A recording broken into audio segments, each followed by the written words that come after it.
Chapter 1. Zhao Yun woke up and rubbed her aching forehead.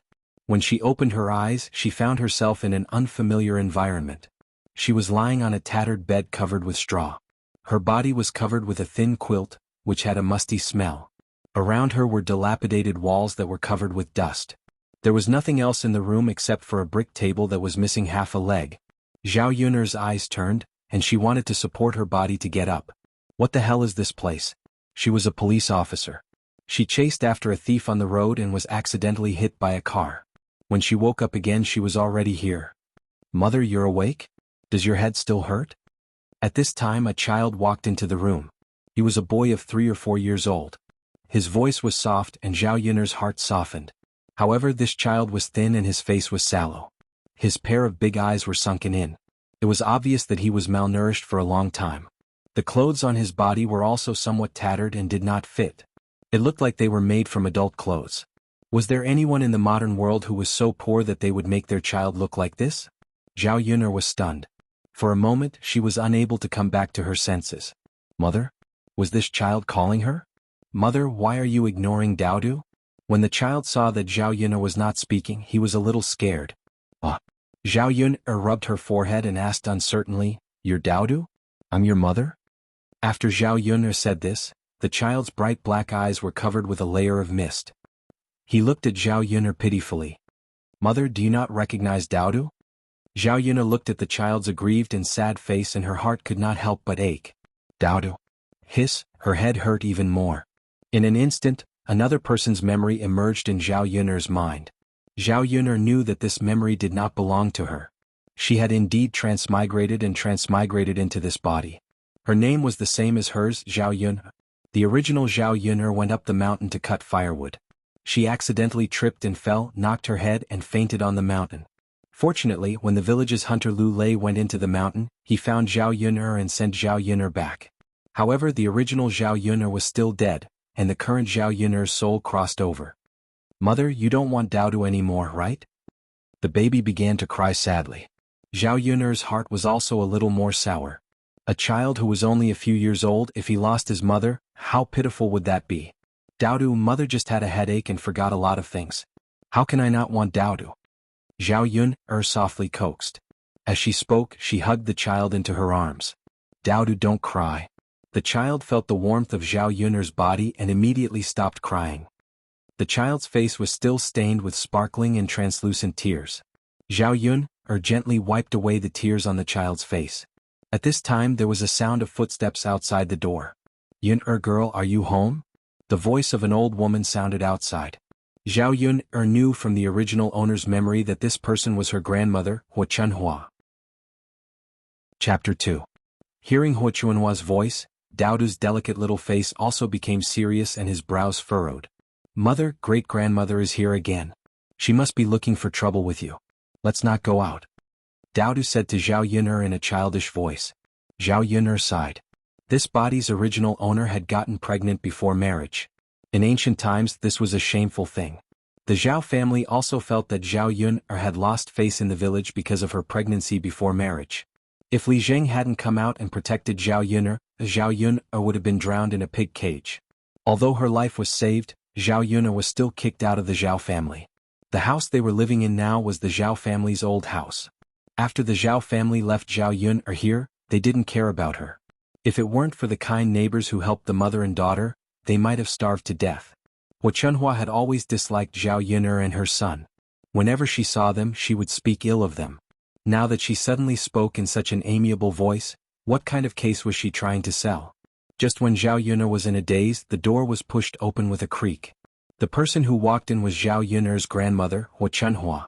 Behind her was her eldest aunt, Feng Zhangxia, and second aunt, Li Chuang. Daodu's small body stood in front of Zhao Yun, as if he wanted to protect Zhao Yun. He stomped on the people who came in and asked angrily, What are you doing here? Don't bully my mother. Daodu said in a childish voice. How could such a big child have the ability to protect others? However, it made Zhao Yun's heart feel warm. Zhao Yun looked up and coldly sized up the people who came in. She asked, What are you doing here? Huo Chunhua wasn't angry at Zhao Yun's unfriendly tone. Instead, she smiled and said to Zhao Yun, Look at you, child. Of course I'm here to see you and your son. I even brought something for you. With that, Hu Chunhua said something to Li Chuiying. Li Chuiying brought a basket forward. There was some rice, flour, eggs and a gene of pork in it. Zhao Yun'er's brows wrinkled. As the saying goes, one who is unaccountably solicitous for no reason. She didn't think that Hu Chunhua would suddenly have a conscience. Must have had some other zazur. It's you. You better take it back. It's also good for the family, right? Why don't you know what's good for you? Li Chuiying couldn't stand it anymore and jumped out to reprimand her. Zhao Yun'er sneered, "Second auntie, what are you talking about? What do you mean by I don't know what's good for me? Your grandmother gave you these things because she cares about you. You have to accept them." Zhao Yun'er's sneer became more intense. She didn't say anything and just stared at these people. She wanted to see what they were up to. Actually, I'm here today to discuss something with you. You're a descendant of our Zhao family. No matter what mistakes you've made, you're still a member of our Zhao family. So, I have to make plans for you. Hu Chunhua said a lot of things. She was playing the emotional card for Zhao Yun'er. Grandma, if you have something to say, just say it. There's no need to say more. Zhao Yun'er was a little impatient. Chapter 3. Zhao Yun'er's eyes were instantly filled with a layer of coldness, and the corners of her lips curled into a sneer. She was wondering why Hu Chunhua had come over to curry favor for no reason. So this was what she had in mind. Without waiting for Hu Chunhua to continue persuading her, Zhao Yun'er coldly rejected her. No way. As she spoke, Zhao Yun'er began to chase Hu Chunhua and the others out. Hu Chunhua immediately became anxious and couldn't help but scold, "You wretched girl, are you trying to anger me to death? Aren't I doing this for your own good? Look, you're an unmarried girl with a child by your side. Do you know how many people are gossiping about you? Even our old Zhao family is being laughed at by so many people. If we give Daodu away, you're still young and can still find a husband." Li Chuiying chimed in from behind, "That's right, Yun. Your grandmother is doing this for your own good. If we give Daodu away to a wealthy family, he'll be able to enjoy life there. When he becomes the young master of that family, he'll be served lavishly every day. It's not like we're selling Daodu away." Zhao Yun'er felt disgusted by the way the mother-in-law and daughter-in-law echoed each other. "Second aunt, since that's the case, why don't you send your Yang away to enjoy life? My Daodu and I are used to living a hard life." "We don't need that," Zhao Yun'er replied coldly. The Yang that Zhao Yun'er was referring to was Li Chuiying's precious eldest grandson, who was also the child of Zhao Yun'er's eldest cousin brother. He was about the same age as Daodu. Li Chuiying didn't know what to say to Zhao Yun'er for a moment. When did this last become so eloquent? Li Chuiying angrily complained to Hu Chunhua, "Mother, look, this damn girl doesn't know what's good for her." Hu Chunhua narrowed her eyes and a glint flashed through her small eyes. She was thinking about how to persuade Zhao Yun'er. He hadn't noticed it before, but now he had calmed down. He increasingly felt that the Zhao Yun'er in front of him was like a different person. In the past he had a soft personality. How would he dare to go against them? This time he actually turned the sky upside down and quarreled with the elders. "Mother, if she doesn't listen when we talk nicely, then we'll snatch her. Just grab that little bastard." Li Chuiying was also impatient, and she couldn't go on with Zhao Yun'er. Since Zhao Yun'er refused to listen to reason, then don't blame them for using force. Speaking of snatching the child, Daodu hid behind Zhao Yun'er in fear. His small body couldn't help but tremble because of fear. Zhao Yun'er's eyes became sharper and more vigilant. She shielded Daodu. Hu Chunhua also felt that they couldn't continue to waste time like this, so she nodded. They had to take this child back. The mother-in-law and daughter-in-law looked at each other. They were ready to take action. There were 3 of them and Zhao Yun'er was alone. It was naturally easy to snatch the child. However, Hu Chunhua and the others didn't expect Zhao Yun'er to suddenly fly into a rage. They didn't know if it was because she was protective of her child, but her skills were very good. In a short while she knocked them to the ground. Hu Chunhua was old. How could she withstand the fall? She sat on the ground and began to shout in pain. Chapter 4. Feng Zhangxiao was at the back. When she saw how powerful Zhao Yun'er was, she didn't dare to step forward. However, she was also afraid that Hu Chunhua would scold her for not helping. Thus, she took advantage of the chaos and pretended to fall. The 3 of them sat awkwardly on the ground in Zhao Yun'er's house. Zhao Yun'er stood in front of them and said coldly, "I'll say this again. Don't even think about giving my Daodu away. As long as I'm here, don't even think about taking Daodu away. Otherwise, don't blame me for being rude." Zhao Yun'er's gaze was sharp, and the fierceness in her body intimidated Hu Chunhua's mother-in-law and daughter-in-law for a moment. After being defeated by Zhao Yun'er, they didn't dare to act rashly. Now, scram, Zhao Yun'er spat out these few words. There was no trace of politeness to speak of. Li Chuanying glared at Zhao Yun'er unwillingly. However, she couldn't beat this damn girl at all. Feng Zhangxia had already gotten up and helped Hu Chunhua up from the ground. Mother, let's go back first. We'll think of something later. Hu Chunhua couldn't bear to be taken advantage of. She was helpless at the moment. However, she agreed with Li Chuanying's words. The mother-in-law and daughter-in-law left Zhao Yun'er's house in a sorry state. Zhao Yun'er stroked her chest and heaved a sigh of relief. Only then did she calm down. When she turned around, Daodu was already staring at her with his mouth agape. Zhao Yun'er thought that her ferocity had scared Daodu. She couldn't help it. She just couldn't hold it in. So much so that she forgot that Daodu was still watching from the side. She was a police officer in her previous life. Needless to say, she was skilled. Not to mention a few women. Even if a few strong men came, they would not be a match for him. Back then, the training in the army was not for nothing. The corner of Zhao Yun'er's mouth pulled out a smile and she gently said to Daodu, "Daodu, what's wrong? Are you scared by mother?" Zhao Yun'er felt a little guilty. No matter what the grudges between the adults were, she couldn't let a child see such a bloody and cruel scene. To Zhao Yun'er's surprise, Daodu shook his head and revealed a row of canine teeth. "No, mother, Daodu just thought that mother was amazing just now. You beat the people who bullied us away. Will mother still be like this in the future?" The little fellow seemed to like her fierceness. However, Zhao Yun'er knew that the two of them were used to being bullied. Zhao Yun'er had never resisted like today, so Daodu also suffered a lot of bullying and grievances. Taking the little boy into her arms, Zhao Yun'er said softly, "Of course, Daodu. Don't worry, with mother here in the future, no one will bully us anymore. Mother will beat them to a pulp." Daodu was amused by Zhao Yun'er and giggled. "Mother, Daodu likes mother like this. Mother also likes Daodu. Then mother won't give Daodu away in the future, right?" The little boy was a little worried because of what Hu Chunhua and the others said. Zhao Yun'er patted Daodu's head. "Of course not, no one can take Daodu away from mother. Daodu will never leave mother." On this side, while Zhao Yun'er and Daodu were deeply affectionate, Hu Chunhua and her daughter-in-law were not in such a good mood. Especially Li Chuanying. Chapter 5. Hu Chunhua was also angry, and Li Chuanying's words made her even angrier. "That wretched girl. I've been too polite to her. I have to teach her a lesson." "But mother, we don't know where that girl got her skills from. We can't beat her. How did we get that bastard here?" Li Chuanying asked. "Of course we have to think of a way. Can't you use your brain and think about it?" Hu Chunhua said. Li Chuanying curled her lips and began to think hard. The reason why the mother-in-law and daughter-in-law were so persistent was that Daodu was too valuable to them. There was a rich family in the town. The rich old man couldn't give birth to a son, so he went to the various villages to look for boys.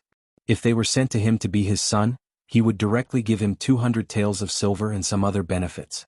In ancient times, 200 taels of silver was not a small amount. It was enough to buy a lot of things. 1 mu of land was only 7 or 8 taels of silver.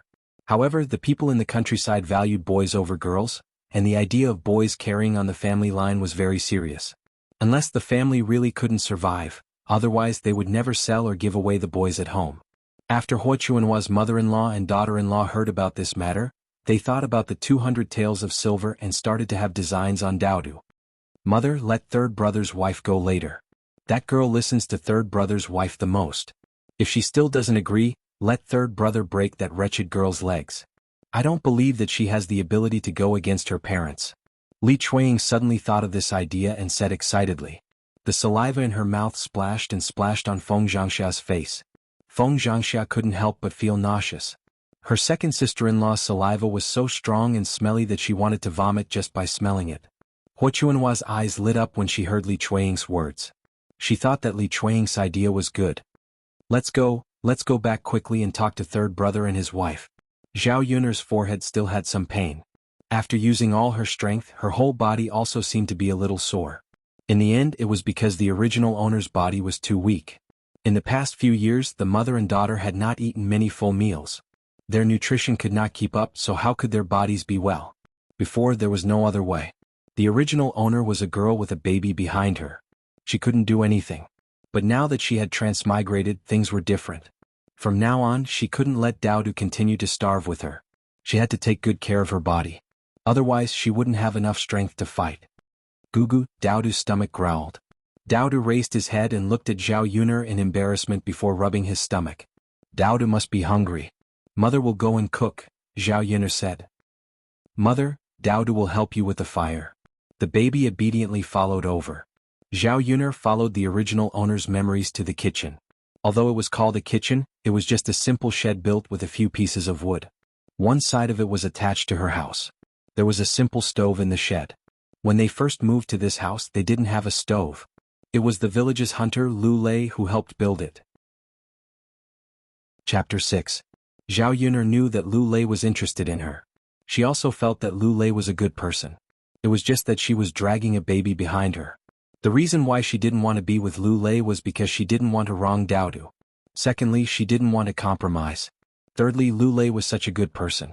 He would naturally be able to find a girl who would treat him better. Zhao Yuner went to the front of the stove. In addition to a cold pot, there were only a few broken bowls on the stove, as well as oil jars and salt jars that had already reached the bottom. As for food, there was only a little bit of flour left. She estimated that after 2 more meals, there would be nothing left to eat. Zhao Yuner secretly sighed in her heart. No matter what, she had to earn money and find food in the shortest time possible.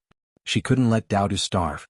Although there was some pressure for a modern person from the 21st century, she didn't believe that she couldn't do it with her own hands and brain. Mother, what are we eating for lunch? Daodu came over and asked in a childish voice. Perhaps he was really hungry and wanted to eat something. Mother will make noodles for Daodu for lunch, okay? Daodu nodded heavily. When he smiled, 2 shallow dimples appeared on his face. Okay, Daodu will eat whatever mother makes. Zhao Yuner patted Daodu's head. Daodu, be good. There was only a little flour. Other than making noodles, she really couldn't think of anything else to make. After filling a bowl with flour, Zhao Yuner began to roll out the noodles. Speaking of which, her cooking skills weren't bad. It was difficult for women who were police officers to get married. In her previous life, her appearance was also average. Her mother was afraid that she wouldn't be able to get married, so she forced her to practice her cooking skills. She said that to grasp a man's heart, she had to grasp a man's taste. What she lacked in appearance and personality, she could make up for with her cooking skills. As time went by, it was hard for her culinary skills not to improve. After rolling out the noodles, Zhao Yuner saw some vegetables planted in the corner of the room. She pulled a handful of them and put them into the noodles to cook. When Daodu saw that Zhao Yuner was done with her work, he became angry. His movements were very skillful, and the sound of burning wood could be heard from the stove. It was said that children from poor families matured early, and it was true. Daodu was still so young. Even now, he was still a little emperor who was pampered by his family. How could he do so many things? Speaking of which, Daodu was only 3 years old. Such a young child, yet he was so sensible that Zhao Yuner felt sorry for him. When the pot was heated up, Zhao Yuner poured some oil into the pot and poured more than half of the remaining oil. After the oil heated up, it emitted a fragrant aroma. The mother and daughter immediately swallowed their saliva. The little guy's eyes glanced at the pot from time to time. It seemed that he was very hungry. When the oil was heated up, she added some water. After the water boiled, she put in the noodles. After a while, the noodles were cooked. When it was almost ready, Zhao Yuner put in the cabbage. After it was cooked, she began to ladle out the noodles. After each person had a big bowl, she brought it into the room and placed it on the table. She waited for it to cool down before eating. At this time, a man's rough voice came from outside the door. Yuner, it was Lu Lei. Chapter 7. Lu Lei was wearing a gray shirt. He was tall and sturdy and his skin was a little dark. However, his healthy complexion gave off a sense of strength.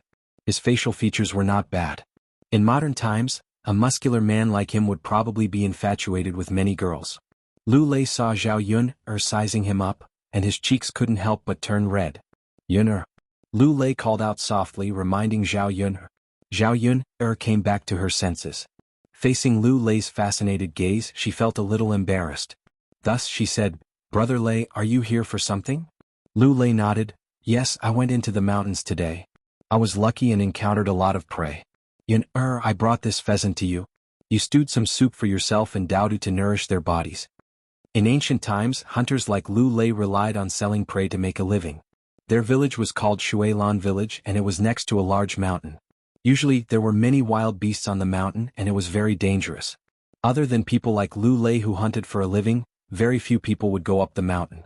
Even if they went up the mountain, they would only go around the foot of the mountain to chop some firewood. They wouldn't go into the mountain. Thus, the prey on the mountain could be sold for a good price. Looking at the pheasant in Lu Lei's hand, it was probably worth a few dozen copper coins.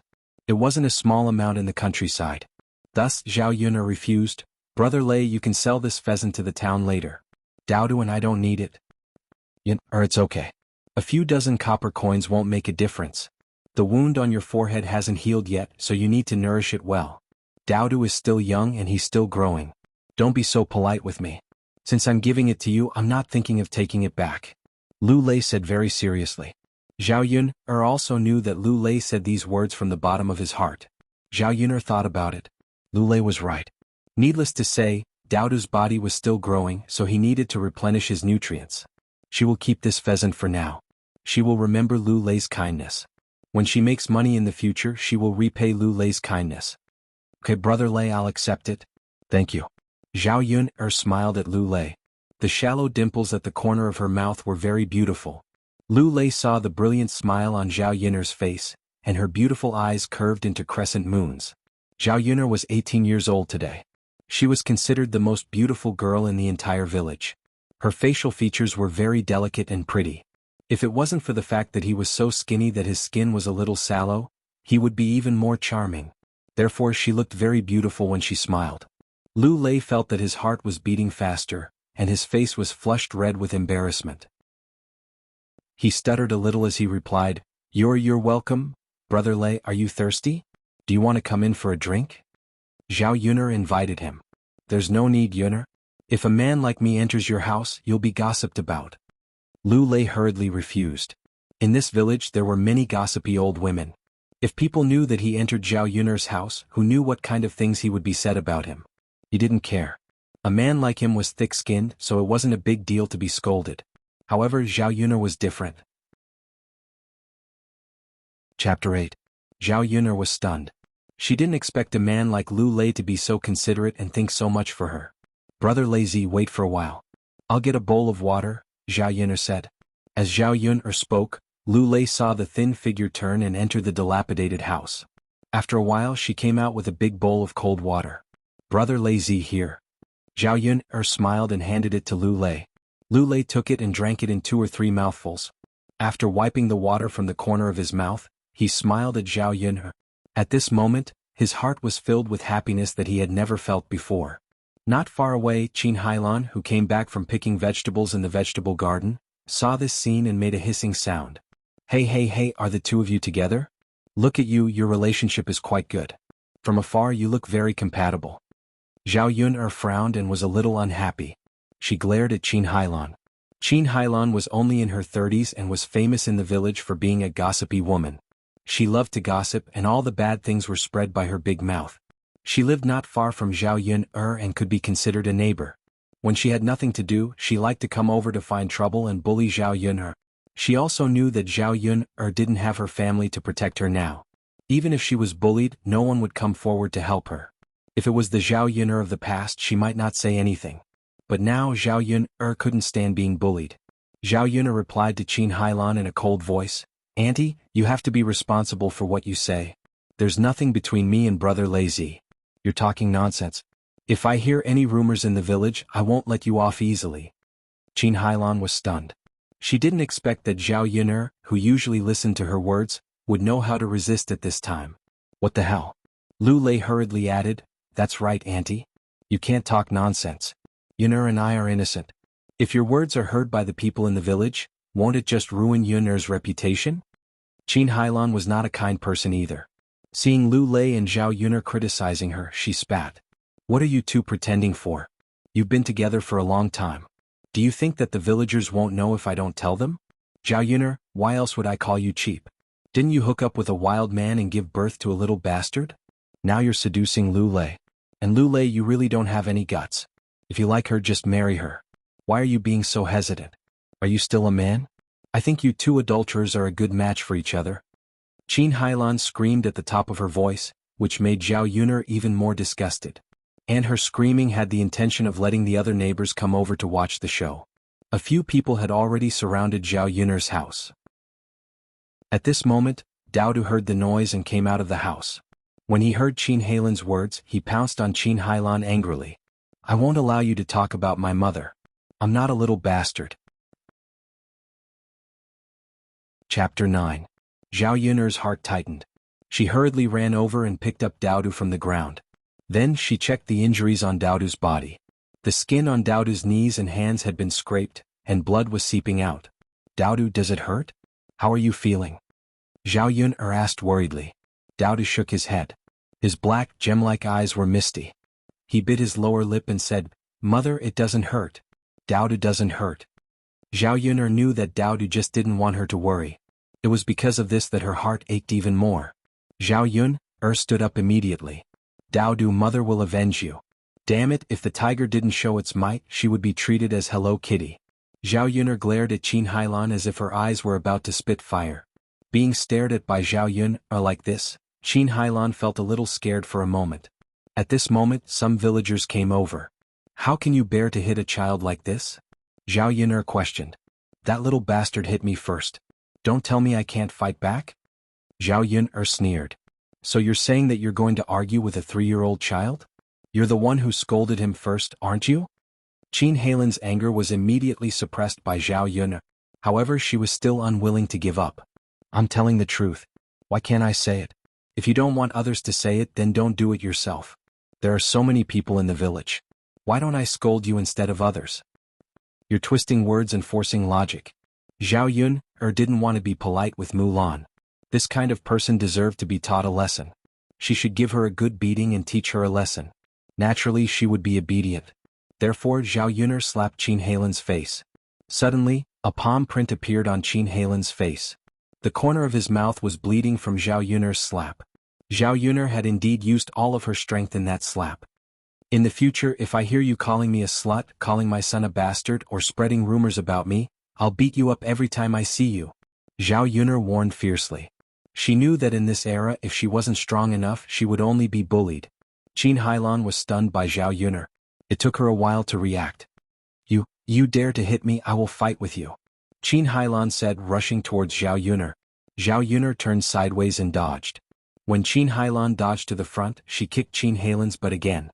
Qin Hailan fell to the ground all of a sudden and fell flat on her face. The onlookers were almost stunned. Was this really Zhao Yun'er? When did this woman, who was usually gentle and weak, become so tough? It was so easy for her to deal with Qin Hailan. But it's so painful. Murder. Murder. Zhao Yun'er killed someone. Qin Hailan began to shout. At this time, some villagers who were watching the scene couldn't help but criticize Zhao Yun'er. Little girl Yun'er, aren't you going a bit too far by doing this? Look at how badly you've hurt him. The one who said this was an old woman who usually liked to gossip. She joined Qin Hailan in criticizing Zhao Yun'er. Chapter 10. What's so interesting about that? I'm just telling the truth. Ah, the truth? I'm just giving her an eye for an eye, a tooth for a tooth. Why don't you talk about how badly my Daodu was hurt? He's only 3 years old. As Zhao Yun'er spoke, she pulled Daodu to the front of the onlooking villagers. The injuries on Daodu's body were a little shocking. How could they do such a thing to a child and injure him to this extent? Everyone sympathized with the weak, and these villagers were naturally the same. Seeing that Daodu was seriously injured, they all felt sorry for this poor child. Sai, how could she hurt a child? Is she still human? That's right, no matter what an adult does, she can't be calculative with a child. And he's only 3 years old. If his injuries were more serious, wouldn't he lose his life as well? Is this even something a human would do? More and more people were criticizing Qin Hailan. The old woman, who was originally defending Qin Hailan, did not know what to say anymore. Qin Hailan was taught a lesson by Zhao Yun'er. In the eyes of these villagers, Qin Hailan deserved it. If someone else bullied their child like this, wouldn't they fight with their lives on the line? Zhao Yun'er was also very grateful for the words of these villagers. Holding Daodu's hand, she bowed to the crowd and said, "Thank you for speaking up for justice. We don't like to cause trouble, but if someone comes to bully us, I'm not someone to be trifled with." Today, Qin Hailan's fate was a warning to the crowd. It could also be considered as letting these people know how powerful she was. When today's matter spread, Zhao Yun'er predicted that she might become famous in the village. After watching the show, the villagers left one after another. Qin Hailan was also helped back by others. Zhao Yun'er's door was suddenly quiet. Lu Lei stood at the side feeling a little complicated. When he looked at Zhao Yun'er, there was a little more heartache in his eyes. Zhao Yun'er seemed to have suddenly changed into a different person. He knew that it was all because of reality. If she wasn't strong enough, she wouldn't have allowed Daodu to suffer such grievances today. Qin Hailan might even spread rumors about the two of them. Instead, he taught Qin Hailan a lesson and Qin Hailan behaved herself. Yun'er. Lu Lei called out to Zhao Yun'er. Zhao Yun'er raised her eyes and the two people's eyes met. Brother Lazy, what's wrong? Zhao Yun'er asked. Yun'er, you. Lu Lei really wanted to ask if Zhao Yun'er was willing to marry him. After marrying him, he would definitely do his best to protect the two of them. He would not let them suffer any grievances, nor would he let them go hungry.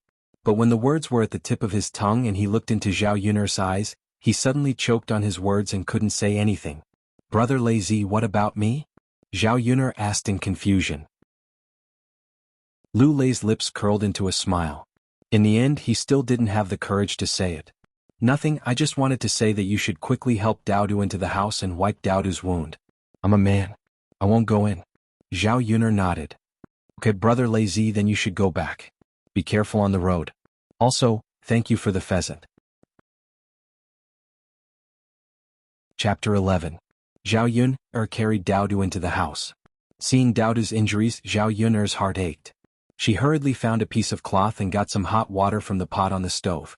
She gently wiped Daodu's injured arm. Daodu's tender arm and leg had large scrapes. Zhao Yun'er wiped away the blood around the wound.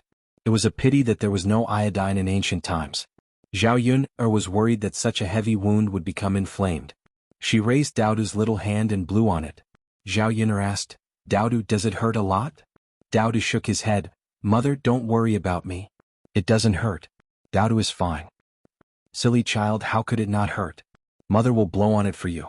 Daodu's little face had traces of tears, but he was smiling happily. Daodu, look at your scrapes. How can you still smile? Mother, it's because Daodu is happy. Daodu likes it when Mother scolds people. This way no one will dare to bully us. Mother wasn't like this before. Daodu said in a childish voice. Zhao Yun'er felt sad when she heard this. If she was as weak as the original owner, she would have been bullied to death today. Daodu would have suffered for nothing. Of course. Mother will protect Daodu well. Come, Daodu, you must be hungry. Mother will feed you. Zhao Yun'er said as she brought over the cold noodles from the table. Mother, you eat too. Daodu can eat by himself. Daodu said with a serious face. Looking at Daodu's tender little face, Zhao Yun'er's heart warmed. Heavens, how can there be such a sensible child?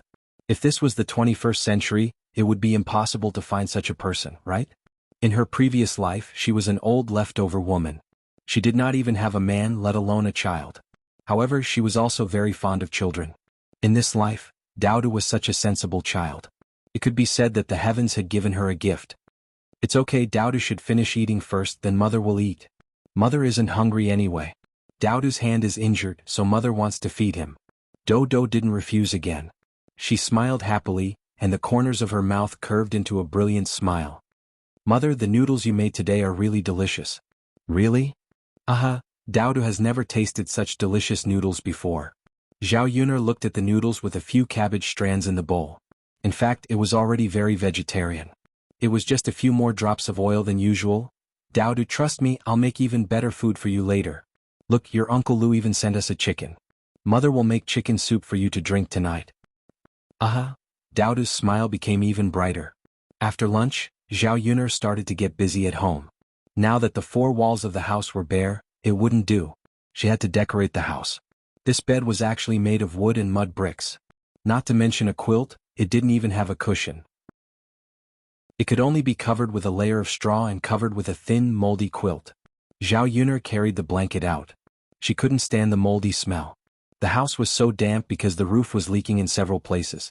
It was fine on normal days, but when it rained, the roof would leak in. Mother. Daodu saw Zhao Yun'er come out and stuck to Zhao Yun'er.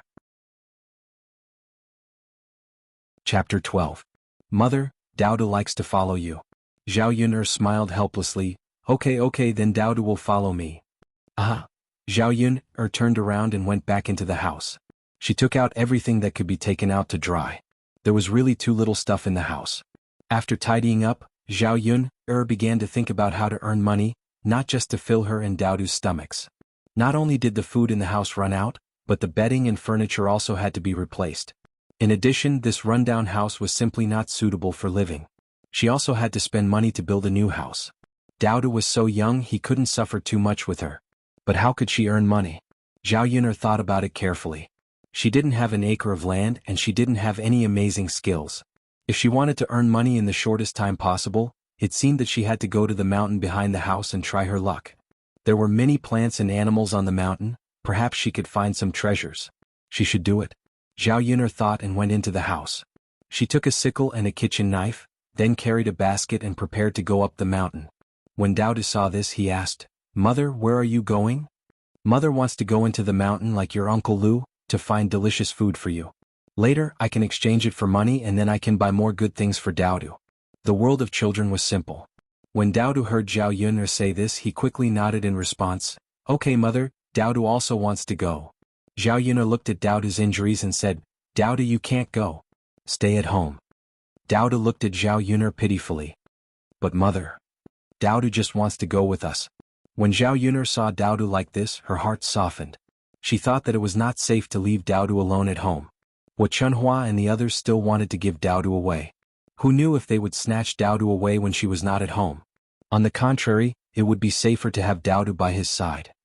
Alright, then Dowdu will go up the mountain with mother, but he might be very tired. Is Dowdu afraid of being tired?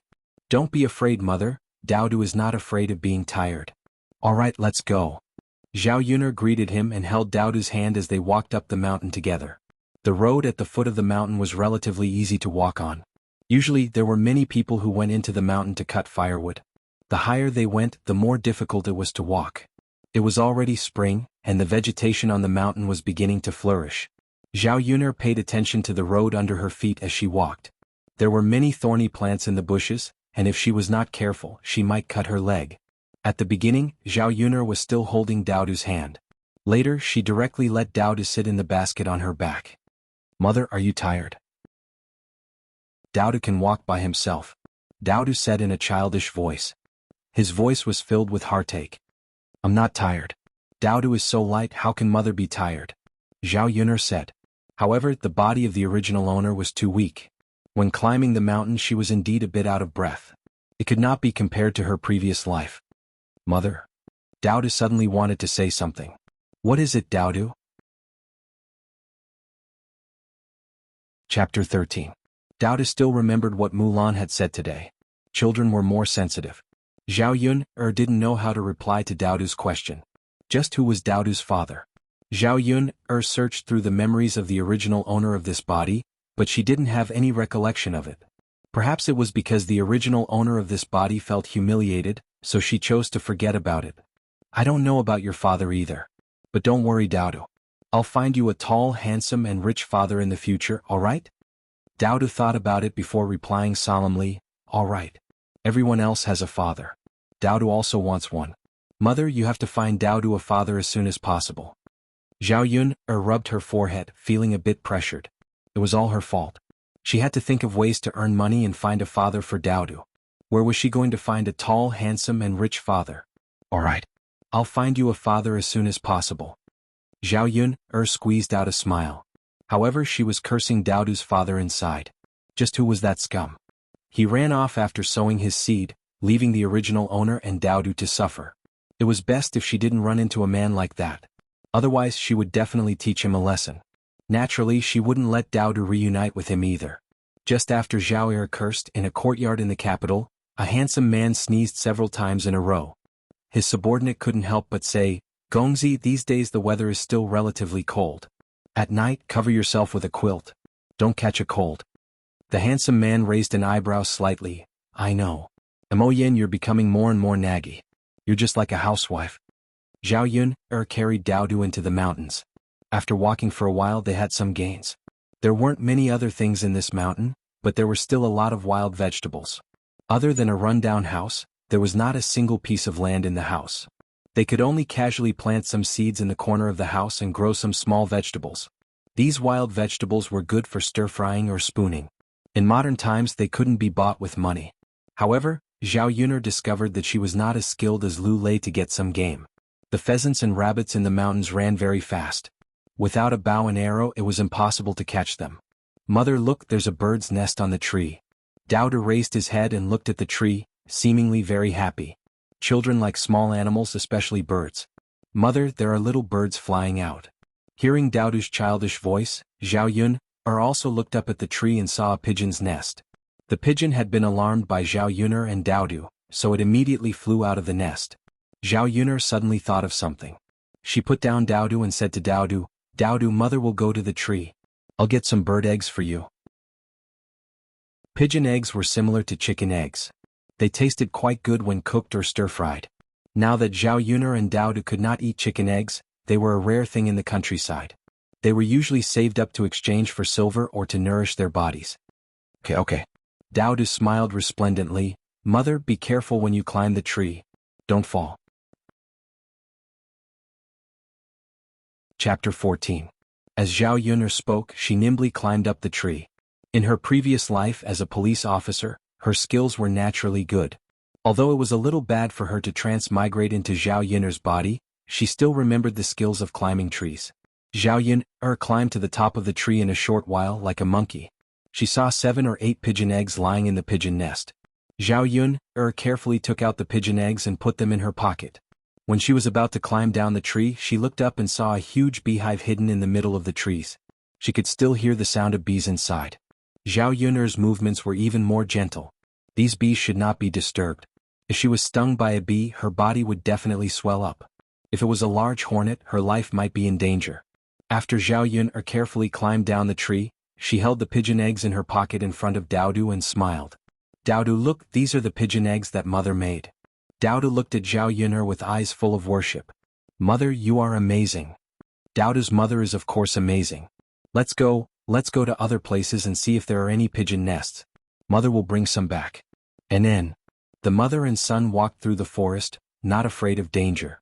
The reason why no one came to this mountain was because there were indeed some wild beasts. Another reason was that there were rumors that there were man-eating demons deep in the mountains. Therefore, no villagers dared to enter the mountains. It was also because of this that some of the wild resources in the mountains were not touched. Along the way, Zhao Yun'er saw a lot of pigeon nests. There were a total of 40 to 50 pigeon eggs and 3 pigeons. These pigeons were similar to chickens. When the time comes, they could be stewed into soup for Dowdu to nourish his body. At the same time, Zhao Yun'er also discovered that there were a lot of beehives in the mountains. Not far away, one could find one on a tree branch. If there were bees in the beehive, then there would also be honey. In this day and age, honey was definitely a good thing. If she could get some honey from these beehives and sell it, it would be a good way to make money. However, she was in a hurry to go up the mountain today and did not prepare anything. It was unrealistic to want to get honey back. She could only wait for the next time she went into the mountains and bring all the necessary tools. Only then could she get the honey from the beehives. Today's harvest was quite good. Zhao Yun'er said to Dowdu, Dowdu, let's go. Yes, mother. Dowdu, come down and walk by yourself. Mother is tired of carrying Dowdu. Silly child, didn't I said I'm tired? But mother, your forehead is sweating. Dowdu will help mother wipe it off. At the same time, Dowdu raised his little hand and used his sleeve to wipe away the beads of sweat on Zhao Yun'er's forehead. Seeing Dowdu's sensible face, Zhao Yun'er couldn't help but smile. She kissed Dowdu's cheek heavily. Thank you, Dowdu. Chapter 15. These people were Zhao Yun'er's parents, Zhao Wenhua and Liang Jinxiao, as well as her older sister, Zhao Ping'er. In the original owner's memories, her parents were quite good to her, but their temperaments were a bit soft. Especially the original owner's father, who was a bit blindly filial and listened to Hua Chuanhua's words. If it weren't for the original owner's parents' temperament being a bit soft, the original owner wouldn't have had such a hard time these past few years.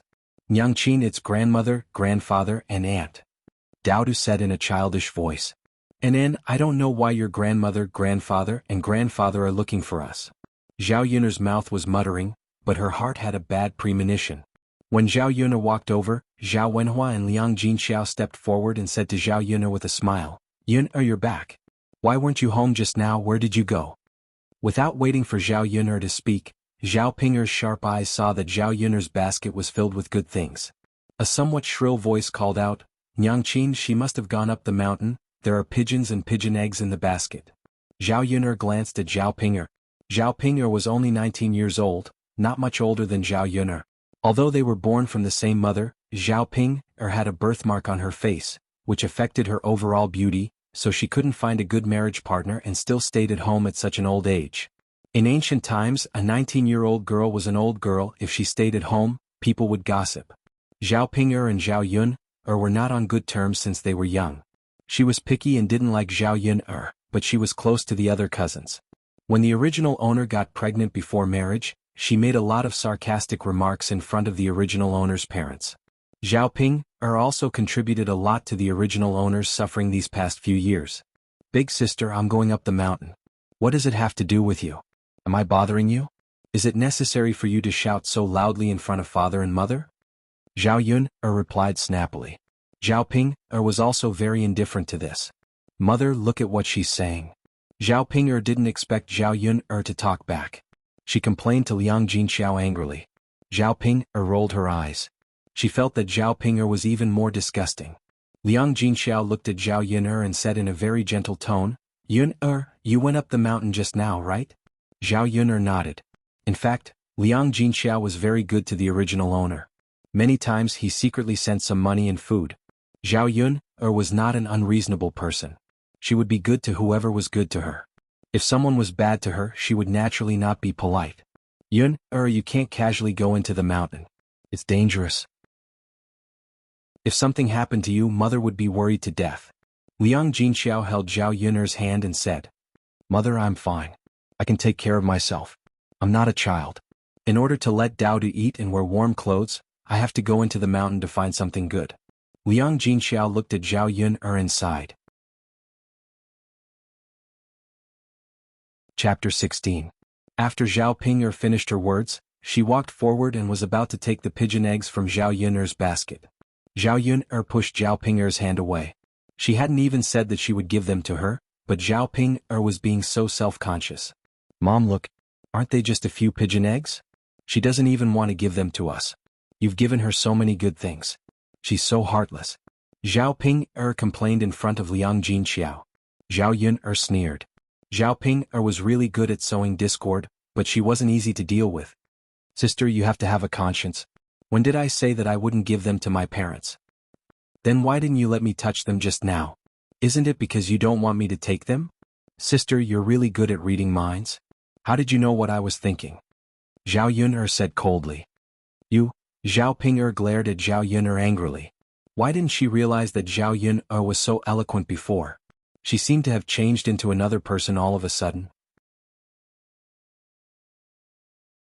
Chapter 17. If they were to really give Daodu away, they were indeed reluctant to do so. Yun'er? All right then. Mother won't make things difficult for you. Mother will go back and have a good talk with your grandmother. Liang Jinxiao thought about it and decided to let it go. She didn't agree with giving Daodu away from the start. If it wasn't for Hua Chunhua making a big fuss, she wouldn't have come this time. Mother, go back and tell grandmother. She'll definitely scold you again. Zhao Ping'er said noisily. She glared at Zhao Yun'er with dissatisfaction. You selfish brat. You only think about yourself and this little bastard. You don't care about father and mother. When Zhao Yun'er heard Zhao Ping'er call Daodu a little bastard, her eyes shot out a cold light. If her parents weren't here, she really wanted to give her a few slaps. All right, Ping'er, you can't stop talking. Let's go back. Liang Jinxiao reprimanded Zhao Ping'er. Zhao Ping'er was unwilling, but she still obediently shut her mouth. Yun'er, then father and mother will go back. Take care of yourself. If there's anything, just call father and mother. Liang Jinxiao exhorted and then left. Zhao Yun'er turned around and saw that Daodu was a little disappointed. It was difficult for children to hide their emotions. Whether it was sadness or happiness, it was always written on their faces. Zhao Yun'er squatted down and hugged Daodu. Daodu is unhappy? Mother. Daodu really won't leave mother? Of course. No matter who it is, don't even think about separating Daodu and mother. But grandmother, grandfather, grandmother, and the others all want to give Daodu away. Mother didn't agree, so they can't give it to anyone. Don't worry, Daodu, mother will protect Daodu. Yes, yes. The worry on little Bun's face finally dissipated a little.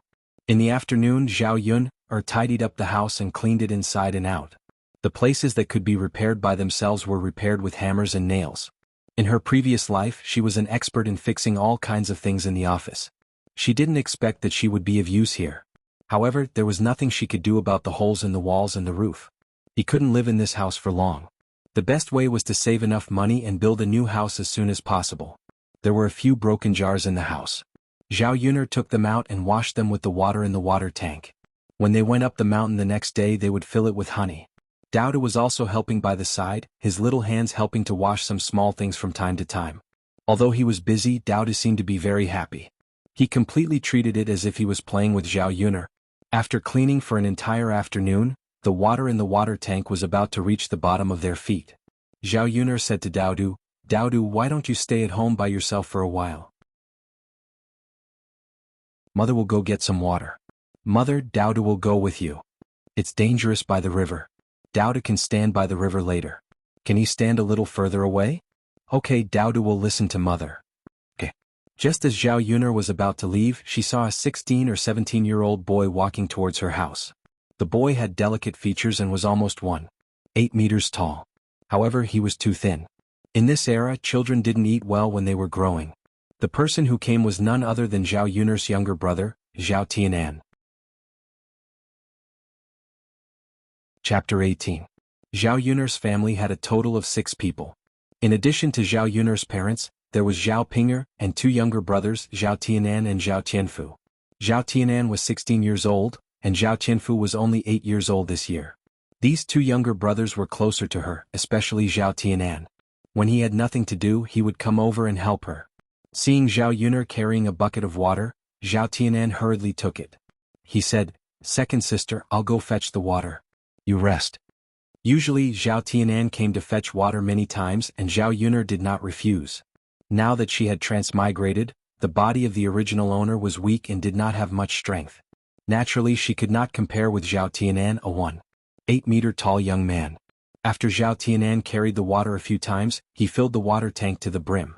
However, there was a layer of sweat on his forehead. Zhao Yuner handed over a handkerchief. "Come, Tianan, wipe the sweat on your head.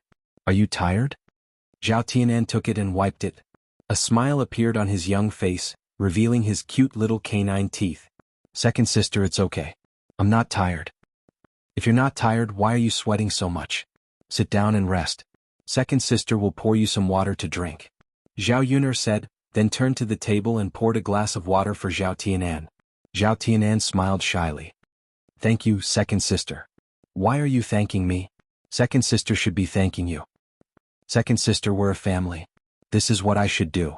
Zhao Yuner's lips also showed a smile. Zhao Tianan's words warmed her heart. In fact, as Zhao Tianan said, a family should support and help each other. Instead of treating her like the original owner's grandmother, Zhao Tianan did not rest for a while. He got up and wanted to help Zhao Yuner. "Second sister, I'll go chop some firewood for you." Zhao Tianan said. "You just rested for a while. You don't have to chop today." Zhao Yuner felt sorry for Zhao Tianan. "It's okay, second sister. I'm not tired.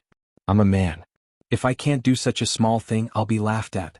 Zhao Tianan said seriously, but Zhao Yuner suddenly laughed. "You're only 16 years old." In her eyes, he was really just a little brat. "Second sister, I'm a man at 16 years old. Some of the people in our village who are around my age are already married," Zhao Tianan continued. This was ancient times. Unlike modern times, people got married very early. Most girls could get married at the age of 14. It was normal for boys to marry at 16 or 17 years old. However, Zhao Yuner was a person of the 21st century. In Zhao Yuner's mind, there were some things that she could not accept. Zhao Yuner joked, "Tianan, other people are married. Do you want to get married? How about big sister help you find a good girl and let you marry a wife?" Zhao Tianan's face suddenly turned red. "Second sister, what nonsense are you talking about? I'm not going to talk to you. I'm going out to chop firewood." Zhao Tianan said and rushed out of the room. Zhao Yuner, who was left in the room, laughed to herself. Her brother's shy appearance was really cute. "Mother, what does it mean to marry a wife?" Daodu pulled Zhao Yuner's skirt and asked. Chapter 19. Daodu nodded as if he didn't fully understand. Then he asked in a soft voice, "Mother, will Daodu also get married in the future?" Zhao Yuner nodded. "Yes, when Daodu grows up, Mother will also find a beautiful wife for Daodu." "Daodu can't get married now?" Daodu asked in a soft and cute voice. Zhao Yuner was amused by Daodu's words. What? Daodu is still so young, could it be that he's already thinking about getting married? Eldest uncle is getting married, Daodu is also getting married. Zhao Yuner laughed and tapped Daodu's little nose. You're really shameless. You're still so young, no one will marry you. You can only wait until you're as tall as uncle before you can get married. Oh, then Daodu will work hard to grow taller. Okay, I'll wait for Daodu to grow taller. Mother will go cook now. Your Uncle Lu sent the chicken over, Mother will stew some soup for you. It was time to make dinner, so Zhao Yuner had to go prepare. After a busy afternoon, her stomach was indeed a little hungry. Daodu nodded excitedly. Mother, Daodu will also go help. Okay. Zhao Yuner went to the kitchen. The pheasant had already been plucked in the afternoon, its belly was cut open and it was washed clean. Pheasants were not as small as domestic chickens, and the one that Lu Lei sent was only a little more than a gene. Zhao Yuner chopped the pheasant into small pieces so that it would be easier to eat when it's ready to be taken out of the pot. She deliberately kept the 2 big chicken legs well, as children generally like to eat chicken legs. She put the chopped pheasant into the pot, filled it with water and added a few pieces of ginger, then started the fire to cook it. Daodu skillfully lit a torch in the cave and stewed for about half an hour. The stove was already emitting a thick white smoke, and the fragrance of the chicken soup was also emitting. Zhao Yuner's body hadn't eaten anything good in a long time, so when she smelled the chicken soup she couldn't help but swallow. Daodu's big and bright eyes stared at the pot, as if he was very eager to drink the chicken soup as soon as possible. Zhao Yuner was also attracted by Daodu's cuteness. In the modern era, children's think of chicken soup as a good thing. They preferred snacks, potato chips, Kentucky Fried Chicken, McDonald's and the like. Second sister, I'm done. Zhao Tianan walked in and said to Zhao Yuner. Daodu said Daodu's head. Looking at the firewood outside the door, Zhao Yuner had a smile on her lips. Thank you for your hard work, Tianan. Hee, it's not hard at all. Daodu, I'll go back first. It's almost time for dinner. Just as Zhao Tianan was about to say goodbye, Zhao Yuner stopped Zhao Tianan and said, Tianan, eat at my place tonight. I've stewed some chicken soup. Zhao Tianan hurriedly waved his hand to refuse. Although he couldn't help but drool when he smelled the chicken soup, he still couldn't freeload at Zhao Yuner's place. After all, Zhao Yuner didn't have it easy with Daodu. It wasn't easy for her to have a good meal, so she couldn't share it with him. Daodu, you and Daodu eat a little more. I'll go back and eat. Zhao Tianan was about to leave when Zhao Yuner pulled him back. You've helped me do so much work. If you don't stay for dinner, I won't ask you to help me next time. Zhao Tianan hesitated when he heard Zhao Yuner's words. Chapter 20. Okay. You go to the room and rest first. Second sister will be done soon. Zhao Tianan responded, but he still seemed a little embarrassed. The chicken pieces in the pot were almost stewed until they were a little soft. Zhao Yuner added 10 pigeon eggs to it, and then began to roll out the noodles. Just drinking the chicken soup was definitely not enough to fill the stomach, and the chicken pieces were so small. She had to cook some noodles. When the noodles were rolled out and the chicken soup was ready, Zhao Yuner filled some chicken soup and chicken pieces to eat tomorrow. The remaining half a pot of chicken soup was used to cook the noodles. The taste of the chicken soup was also good. In the countryside of ancient times, it was really good stuff. Ordinary people could only eat it a few times a year. After cooking the noodles, Zhao Yuner took out 3 large bowls. She divided the noodles and chicken pieces in the pot. Zhao Tianan was big and at the age where he had a big appetite, so Zhao Yuner gave him a little more and added a few more chicken pieces. In addition, there were 2 chicken legs. One was given to Daodu, and the other was given to Zhao Tianan. Okay, you can eat now. Let's go, Daodu, go to the table first. Mother will bring it to you. It's a little hot. Daodu nodded sensibly and ran to the table like a wisp of smoke. Zhao Yuner also brought in the 3 bowls. Looking at the large bowl of chicken soup, noodles and chicken pieces, Zhao Tianan's eyes flashed with a trace of emotion. Second sister was so nice. She always thought of leaving some delicious food for him. Seeing Zhao Yuner push the largest bowl of noodles in front of him, with chicken legs inside, Zhao Tianan immediately asked to exchange with Zhao Yuner. Sister, I can eat the small bowl. You eat more. There's also a chicken leg. You can eat it or give it to Daodu. I don't need it. Zhao Yuner shook her head helplessly when she saw how polite her younger brother was. She knew that Zhao Tianan just wanted to leave the best for her and Daodu. You've done a lot of work today, so you should eat more. Second sister had a small appetite and Daodu was so small so she couldn't eat much. Tianan, we're family. You don't have to be polite with second sister. more. After Zhao Yuner said this, Zhao Tianan found it hard to refuse. With a shy smile on her face, she nodded and began to eat. Zhao Tianan hadn't eaten meat for a long time. The delicious taste of the chicken soup and the refreshing texture of the noodles made Zhao Tianan gulp them down quickly. Seeing Zhao Tianan wolfing down the food, the smile on Zhao Yuner's lips deepened, and at the same time, there was a trace of sadness. Tianan, eat slowly. Don't choke. Zhao Yuner reminded Zhao Tianan. Zhao Tianan paused and looked at Zhao Yuner with some embarrassment. Yes, I know, second sister. It's just that your noodles are so delicious that I couldn't help but eat faster. Seeing Zhao Tianan's blushing face, Zhao Yuner smiled. Second sister isn't blaming you. Why are you explaining? If you like it, second sister will make some other delicious food for you. Tomorrow bring Tianfu over. Second sister also caught pigeons and stewed soup for you. Second sister. That's not good. I can eat 1 or 2 meals but I can't always eat at your place. Zhao Yuner patted Zhao Tianan's shoulder. It's okay. Don't you always help second sister with her work? We're family. You always refuse to be polite like outsiders. Second sister doesn't like it. Chapter 21. Zhao Yuner also nodded in agreement. As long as Zhao Tianan was happy, he could do whatever he wanted.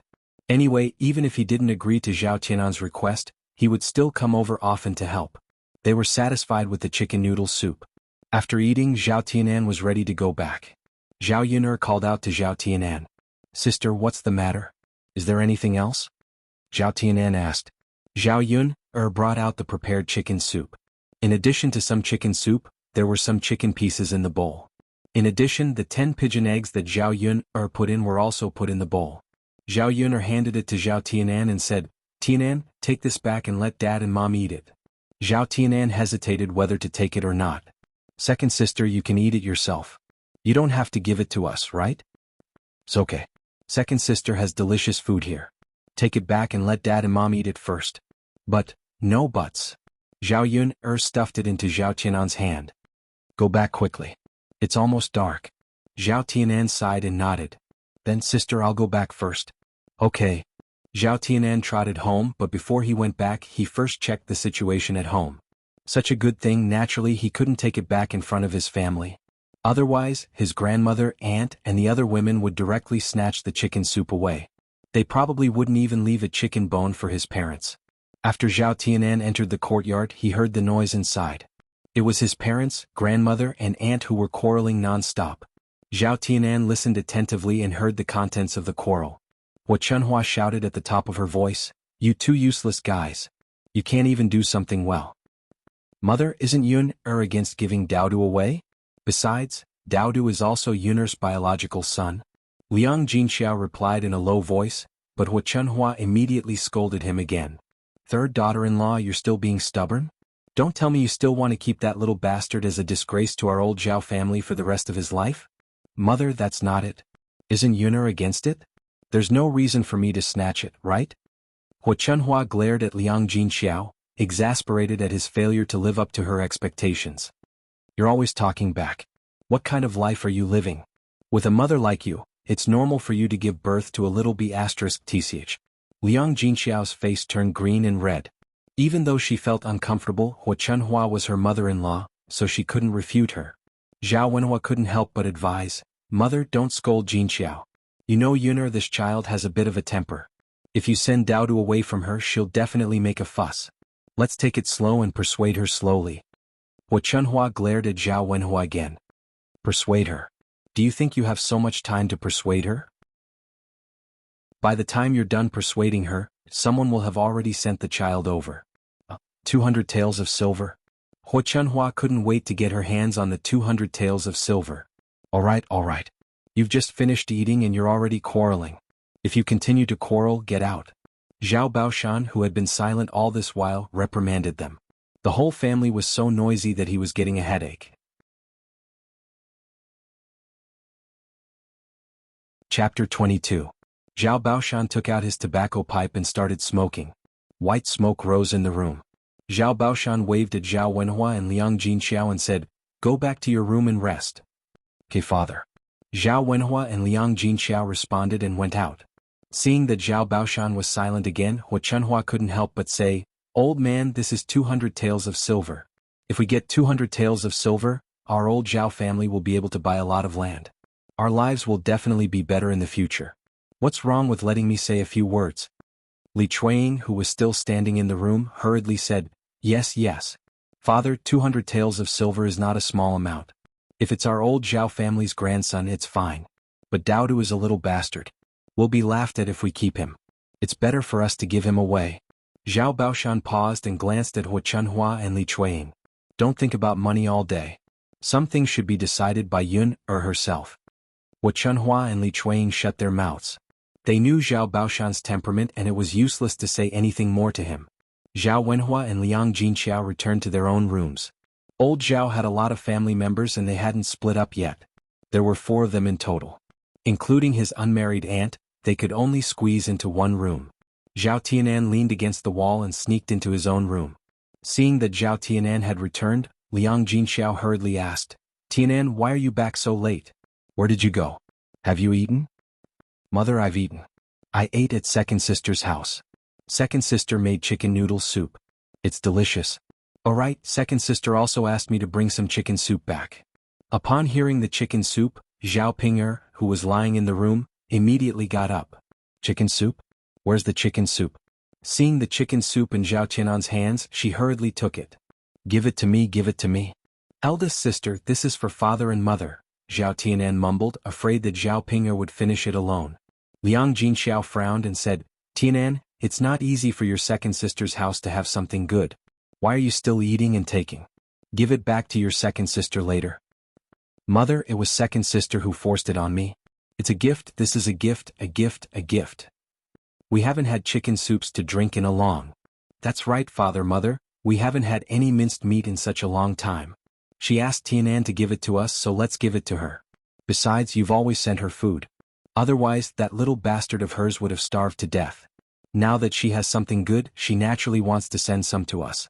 Otherwise, her conscience would have been eaten by a dog. Zhao Ping'er held the bowl of chicken soup and said matter-of-factly. Then she called Zhao Tianhua and Liang Jinqiao and said, Mother, let's eat. It's still hot. It won't taste good when it gets cold. Liang Jinqiao sighed. Seeing that Zhao Ping'er and Zhao Tianfu were staring at the bowl with greedy expressions, he said, Okay, then you two eat. At night, the sky was dotted with stars. The countryside was exceptionally quiet at night. Chapter 23. She was used to sleeping on the Simmons bed, so she couldn't sleep at night. The village was near the mountain, so the temperature difference between day and night was huge. At night, the temperature was very low. Even with the thin quilt covering her body, it was still very cold. Zhao Yun'er and Daodu slept in their clothes. Daodu's lips were a little purple because of the cold. Zhao Yun'er hugged Daodu in her arms, letting him feel the warmth of her body. The little bun also had a faint milky fragrance on his body, which was very pleasant to smell.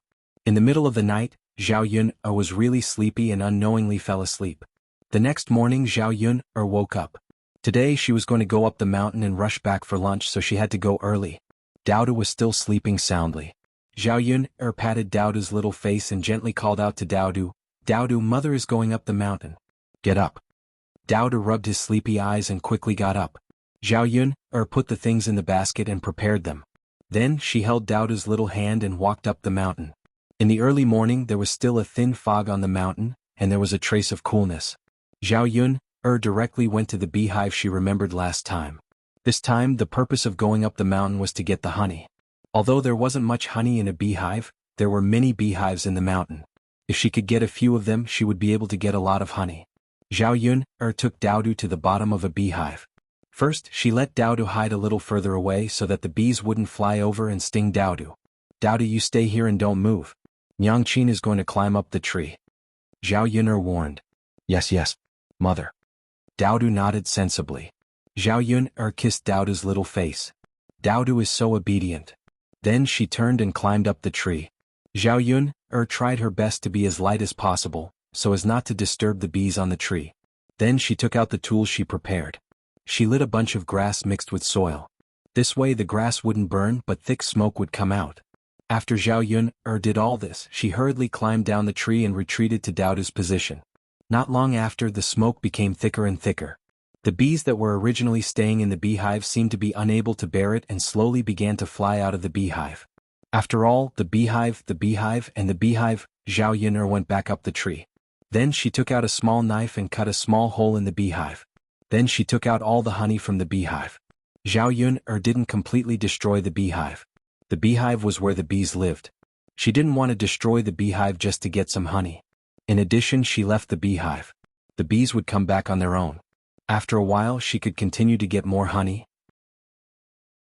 There wasn't much honey in one beehive. Fortunately, there were many beehives on the mountain. Zhao Yun'er followed the same method and took out 2 large jars of honey. In ancient times, honey was also a good thing. Generally, only rich families could afford it. 2 jars of honey should be worth a lot of money. Unknowingly, the whole morning had passed. Zhao Yun'er was full of harvests and prepared to go down the mountain with Daodu. Chapter 24. This is honey. It's very sweet and delicious. Zhao Yun'er explained. As she spoke, she took out some honey from the jar and placed it in front of Daodu's mouth. Here, Daodu, have a taste. See how it tastes? Daodu licked it and a bright smile immediately appeared on his little face. Mother, it's very sweet. Daodu likes it. If you like it, Mother will leave some for you. Drink it with water when we go back. It's also very sweet and delicious. And as the mother and daughter walked down the mountain, they passed by a hillside. There weren't many trees here, only tea trees. Zhao Yun'er's footsteps stopped and looked at a large tea tree. It was spring now and fresh tea leaves had already appeared. However, there weren't many people who came to the mountain, so the tea leaves weren't picked by anyone. In the original owner's memory, the people of this world never drank tea. She didn't know if it was because no one knew how to drink tea or if the people here didn't drink tea at all. Zhao Yun'er looked at the tea trees and suddenly thought of something. She found a business opportunity. If the people of this world didn't have tea leaves and didn't know how to make tea leaves, then she should be able to earn a sum of money by selling these tea leaves. However, if she wanted to make a fortune by selling tea leaves, she first had to let the people of this world know the benefits of tea leaves. They would only spend money to buy it if they thought it was good. Daodu helped Mother look after the honey. Zhao Yun'er put the honey on the ground and took the basket on her back, preparing to pick the tea leaves. And then, Mother, what are you doing? Mother is going to pick the leaves. Mother, what are you picking the leaves for? Daodu's soft and cute voice asked curiously. It's very useful. In the future, Mother can use these leaves to exchange for delicious food for Daodu to eat. Oh, then Mother will go pick them. Daodu, look after the honey. Okay. Zhao Yun'er carried the basket and went into the tea tree. She picked the newly grown leaves and picked them. After a while, she picked half of the basket of tea leaves. Zhao Yun'er felt that it was about time. She walked to Daodu's side and said to Daodu, Daodu, let's go. Mother is done. Gugu, Daodu's stomach rumbled. Zhao Yun'er knew that Daodu must be hungry, so she hurriedly brought Daodu down the mountain. Daodu, are you hungry? Let's go, Daodu. Mother will cook for you when we get back. There was still some leftover chicken soup from yesterday. When Zhao Yun'er went back, she added some water and rolled out some noodles. The two of them had quite a sumptuous lunch.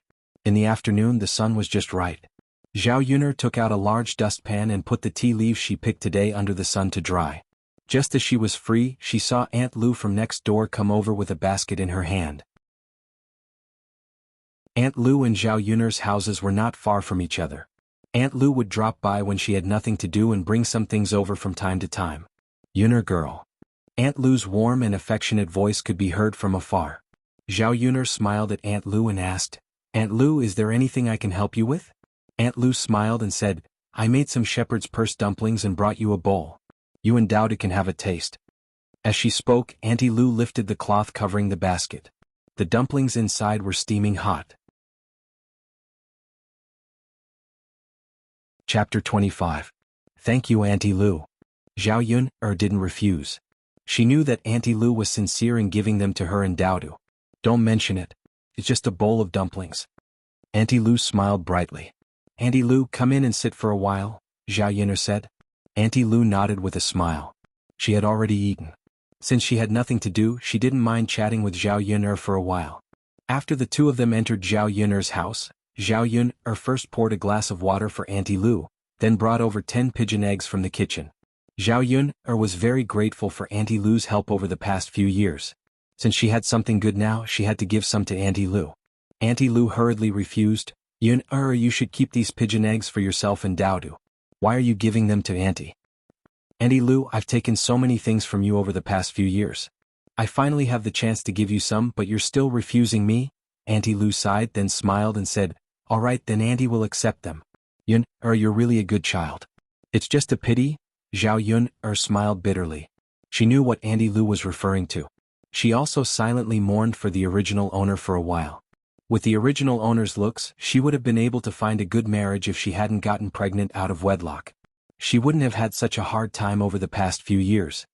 Grandma Lu, Dowdu held a bowl in his hand and brought it to Auntie Lu. He said to Auntie Lu, Grandma Lu, this is the water my mother made for me. It's very sweet. Dowdu, you should drink some too. Auntie Lu looked at Dowdu's sensible appearance and a trace of tenderness flashed through her eyes. She stroked Dowdu's head and said, Dowdu is such a good boy. If Grandma doesn't want a drink, Dowdu can drink it himself. Then Dowdu will drink it. Lil P smiled sweetly at Auntie Lu, and then drank the sweet water made by Zhao Yun'er with honey in small mouthfuls. Dowdu is such a sensible and adorable child. My heart aches for him. Auntie Lu sighed. As if remembering something, Aunt Lu asked, by the way, Yun'er, did you ask your grandmother, first aunt and second aunt, to come over yesterday to make trouble again? Zhao Yun'er saw Aunt Lu's concerned eyes and told her the truth. Auntie Lu snorted coldly and felt indignant for Zhao Yun'er. In any case, Dowdu is also your biological child. The blood of the Zhao family also flows in her veins. How can your grandmother be so cruel? Hasn't she always been like this? But as long as I'm here, I will never allow them to send Dowdu away. Auntie Lu sighed and said, Yun'er, Auntie doesn't want to criticize you, but you're still young and can still get married. Why don't Auntie help you find an honest man and marry him? You won't be in the village anymore and your grandmother won't have any ideas about Dowdu. Besides, you can't always be single. With Dowdu, this woman has no one to rely on and she has a child. Life will be very difficult. Zhao Yun'er knew that Auntie Lu was trying to persuade her with good intentions, but she was a woman from the 21st century. She was different from the Zhao Yun'er of the past. If she didn't like the man, she would never force herself to get married. Chapter 26. When Dowdu finished speaking, Zhao Yun'er's mouth twitched slightly. She felt a bit awkward. Dowdu really engraved her words in her heart. Aunt Lu couldn't help but laugh at Dowdu's words. Yun'er girl, Dowdu's words are really cute. Zhao Yun'er forced a smile. She was too embarrassed to tell Aunt Lu that she was the one who said those words. Aunt Lu, I think it's pretty good to raise Dowdu alone right now. I don't plan on finding someone to marry at the moment. After all, Dowdu isn't someone else's biological child. Who knows if someone will treat Dowdu badly. I don't want Dowdu to suffer even the slightest bit. Aunt Lu nodded. That's true. Ai Yun'er girl, it's been hard on you. It's okay. I think it's pretty good right now. If you want to get married, just tell Auntie. Auntie will definitely try her best to find you a good match. I'm okay. Alright, Aunt Lu, I want to go to the city tomorrow. How do I get there? Zhao Yun'er wanted to sell the 2 jars of honey, but she could only go to the city to sell them. She knew a bit from the original owner's memories. Yang City was about 10 to 20 kilometers away from the village. Yang City wasn't far from the capital. It was very prosperous and many officials in the capital had residences in Yang City. Naturally, there were many rich people in the city. Yun'er girl, you want to go to the city? I got some good stuff. I want to sell it and exchange it for some food. At least Dowdu and I won't starve. Zhao Yun'er explained. Then you can take old man whose ox cart tomorrow morning. The two chatted for a while before Aunt Lu left. They ate too much at noon, so she and Dowdu couldn't eat the shepherd's purse dumplings that Aunt Lu sent over. After Dowdu drank the honey water, he tugged on Zhao Yun'er's clothes and said it was delicious. Children all like to eat sweets, and Dowdu was no exception. Zhao Yun'er made a bowl of the 2 jars of honey that she was going to sell. She could make more honey water for Dowdu later. Honey was good for the stomach and beauty. She could also drink some. Zhao Yun'er's life was too hard in the past. Sometimes her stomach would hurt, and her complexion didn't look too good. There was nothing else for the whole afternoon. Zhao Yun'er stayed in the house with Dowdu in addition to turning over the tea leaves. When it was 4 o'clock came over, Zhao Tianfu and Zhao Tianfu came over. Dowdu was Dowdu. Was Dowdu. Was Dowdu. Dowdu was born after Zhao Yun'er got pregnant out of wedlock. He was called a little bastard by many people. Therefore the other children in the village brought Dowdu to play with them. Zhao Qinfu usually came over and took Daodu to play with some interesting things. Daodu liked this uncle very much. Big uncle, little uncle, Daodu called out sweetly. Daodu, Zhao Qinfu came over and held Daodu's little hand. Looking at her two younger brothers' love for Daodu, the corner of Zhao Yun'er's mouth also revealed a smile. Zhao Qinfu took Daodu out to play in the village. Zhao Tianan stayed. He wanted to help Zhao Yun'er, so he filled 2 buckets with water and chopped some firewood. Second sister. Zhao Tianan looked at Zhao Yun'er. He wanted to say something but stopped. Chapter 27. Second sister, I heard our grandmother quarreling with father and mother last night. Second sister, is grandmother really going to give Daodu away? Zhao Tianan asked with a frown. Obviously he didn't want Daodu to be sent away either. Zhao Yun'er was more concerned about Hua Chunhua scolding her parents. That damned old woman had indeed gone back to torment Zhao Wenhua and Liang Jinxiao. She didn't dare to visit them and now she was venting her anger on them. Zhao Yun'er knew that her parents were in a difficult position, but she definitely wouldn't send Daodu away. Tianan, if grandmother bullies father and mother in the future, tell second sister. Second sister, are you going to help father and mother? Zhao Yun'er puffed out her chest. Of course. I can't let father and mother be bullied. Besides, father and mother were scolded by grandmother because of Daodu. Yes, second sister, then I'll protect father and mother in the future. I'm already so old and I have the ability. I'll also protect second sister and Daodu. I won't let grandmother send Daodu away. Zhao Yun'er's heart warmed. She smiled at Zhao Tianan and said, Tianan, you're so good. Second sister has a good younger brother. Zhao Tianan touched his head shyly. Second sister, this is what I should do. We're family. Haha, you're right. Go and rest. Second sister will cook. Yes, yes. Zhao Yun'er killed all the pigeons, plucked their feathers and cut open their bellies. Her movements were very nimble and then she put them into the pot to stew. A pot of pigeon soup was stewed and it smelled similar to chicken soup. Zhao Yun'er rolled out some noodles, enough for a few people, and put them into the pot to cook. After a while, a fragrant dinner was ready. Zhao Qinfu had already returned with Daodu. Zhao Qinfu was still young, so compared to Zhao Tianan he seemed a little greedy. He ate the noodles and pigeon meat, almost wolfing them down. As she ate, she smiled at Zhao Yun'er. Second sister, it's really delicious. Zhao Yun'er felt a little sour in her heart. The children of ancient times were really pitiful. Zhao Yun'er said softly, if it's delicious then eat more. Second sister made a lot. Zhao Qinfu smiled and nodded. Zhao Tianan poked Zhao Qinfu with his elbow and whispered into Zhao Qinan's ear, Qinfu, don't eat too much. Leave some for second sister and Daodu. Oh. Zhao Qinfu reacted. After finishing a bowl, he sat on the stool and wiped his mouth. He was too embarrassed to continue eating. Zhao Yun'er said, Qinfu, second sister will go and get more for you. Zhao Qinfu hurriedly waved his hand and smiled shyly. No need, second sister. I'm full. Qinfu, don't be shy. Eat more if you like. It's not like second sister doesn't have it here. There's still a lot left in the pot. Zhao Qinfu licked his lower lip, looking as if he hadn't had enough, but he suppressed himself and was too embarrassed to speak. He looked at Zhao Tianan and asked for Zhao Qinan's opinion. Zhao Yun'er picked up Zhao Qinfu's bowl and scooped a bowl for him. Only when you're full will you have strength. I'll need your help tomorrow. When they heard that she wanted their help, the two children seemed a little excited. They probably felt that after eating Zhao Yun'er's food, their hearts were wrapped up, so they wanted to help her do more work. Second sister, what do you want us to do for you tomorrow? Zhao Tianan asked.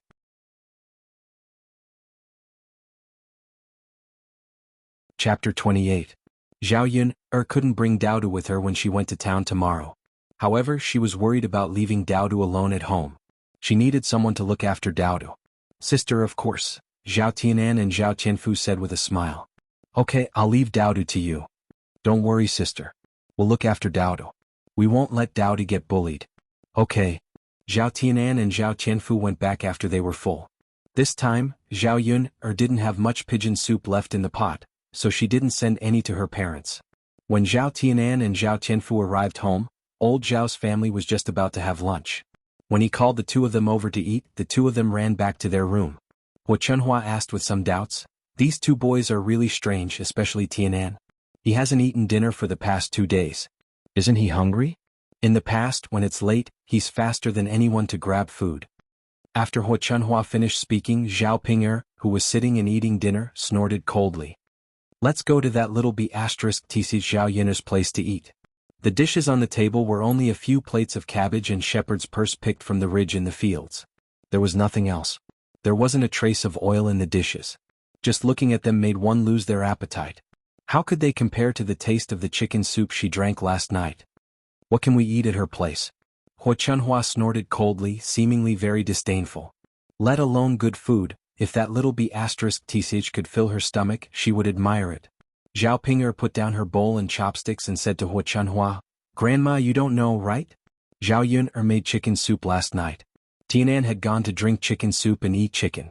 Today he brought Tianfu over. Who knows what good things he's going to eat?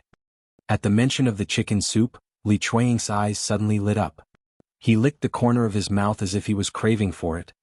Where did that girl get this good stuff? Hua Chunhua was a little puzzled. She didn't know why, but when she heard that Zhao Yun'er was eating good food, she felt very uncomfortable. Zhao Ping'er shrugged her shoulders and said, Who knows?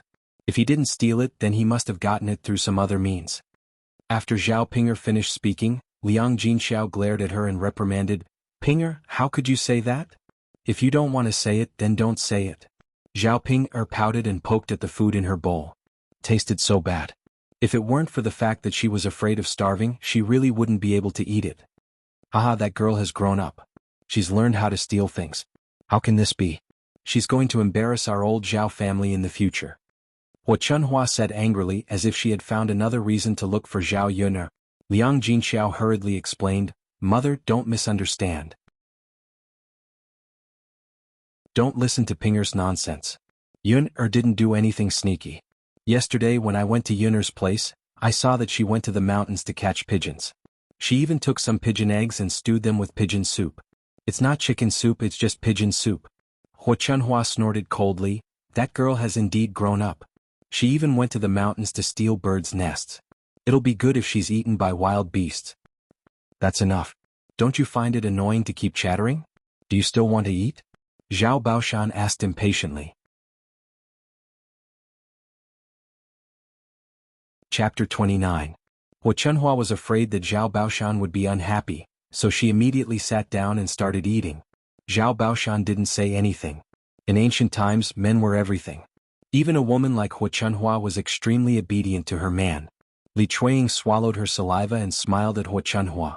Mother, when are we going to get some meat to eat? We haven't seen any minced meat since the new year, and there isn't even a bit of oil in the dishes.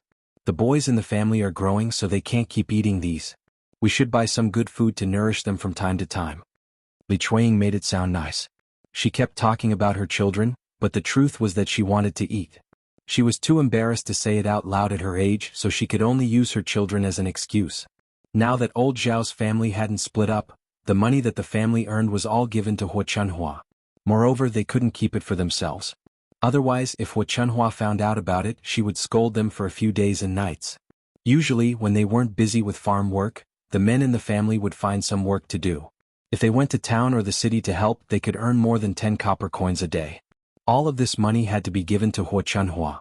However, when Hua Chunhua was in a good mood, she would leave some for the family to spend as pocket money.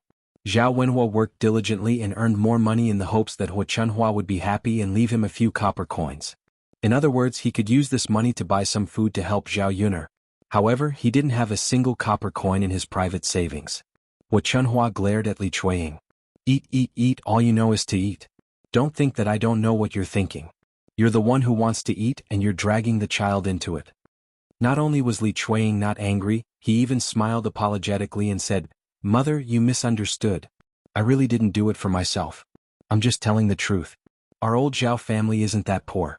It's not a big deal to buy some meat for the family to enjoy, right?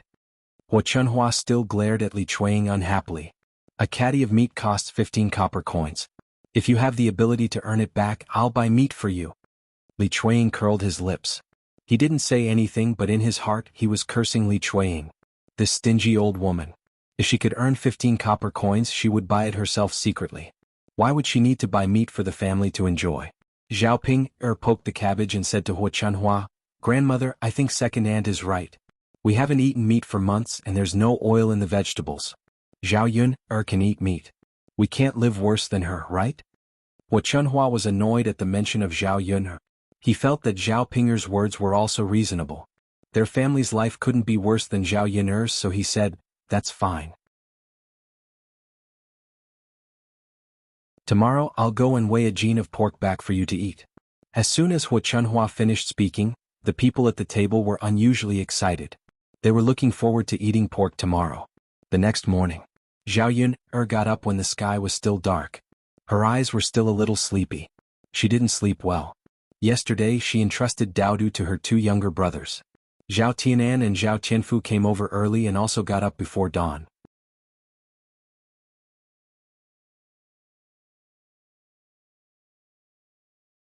Chapter 30. Before she left, she reminded Daodu to listen to his two uncles. Then she carried the basket on her back and set off. "Tianan, Tianfu, sorry to trouble you. Second sister will bring you delicious food when I come back," Zhao Yun'er said before she left. "It's okay, second sister. You can go now," Zhao Tianan said. Although Zhao Yun'er said that she would bring them delicious food, the two younger brothers did not expect Zhao Yun'er to really bring them food. After all, the dinner they had at Zhao Yun'er's place was already delicious. Zhao Yun'er followed Aunt Lu's instructions and went to Old Man Hu's house to take the ox cart. It cost 3 copper coins per person to go there and 6 copper coins for a round trip. Zhao Yun'er did not have a single copper coin on hand now. She had to borrow money from Aunt Lu to take the ox cart. When she arrived at Old Man Hu's house, there were already a few people sitting in Old Man Hu's cart. They were all preparing to go to the city market. In addition to farming at home, the villagers would also go to the city to sell things in their free time. Some of them sold vegetables, some of them sold silk flowers, and some of them sold other things that they had woven themselves. Although they could not sell for much money, they could more or less supplement the family's income. The game that Lu Lei hunted on a daily basis, except for the people in the village who would buy some, most of it would be sold in the city. The restaurants in the city liked to buy game and would usually offer a good price. When they saw Zhao Yun'er go over, the madams in the carriage began to chatter. The matter of Zhao Yun'er giving birth out of wedlock caused the people in the village to more or less gossip about her. Usually no one was willing to pay attention to her. They all thought that she was an unclean and dissolute woman. "Oh, isn't this Liang Jinxiao's second daughter?" one of the madams said at the top of her voice, not avoiding the topic at all. "That's right. I've never seen her go to the city. Why did she go out today?" "Who knows? She probably went out to sell things. She still has the nerve to come out for a walk. What's there to be embarrassed about? She can even do the ugly thing of having a child out of wedlock. What else can't she do?" "That's true. TSK. Just by looking at their lofty ideals, the shady business they did was disgusting. Sigh, if it was my daughter, I would have broken half of her leg." These women just had nothing to do and were bored to death. When they finally had something to talk about, they liked to grab onto it and not let it go. Make fun of yourself by making fun of others. Even in front of Zhao Yun'er, he did not know how to restrain himself. Zhao Yun'er was too lazy to argue with these women. These rural women had no manners at all. If he argued with them, he would feel that it was a waste of his saliva. He would just treat it as if they were farting. Zhao Yun'er walked over with a basket on her back. Father Hu greeted Zhao Yun'er amiably. "Yun'er, you're also going to the city today?" Zhao Yun'er also smiled and nodded at Father Hu. "Yes, I'm going to the town to sell some things in exchange for some food." Father Hu laughed happily and said, "Yun'er, get on the carriage.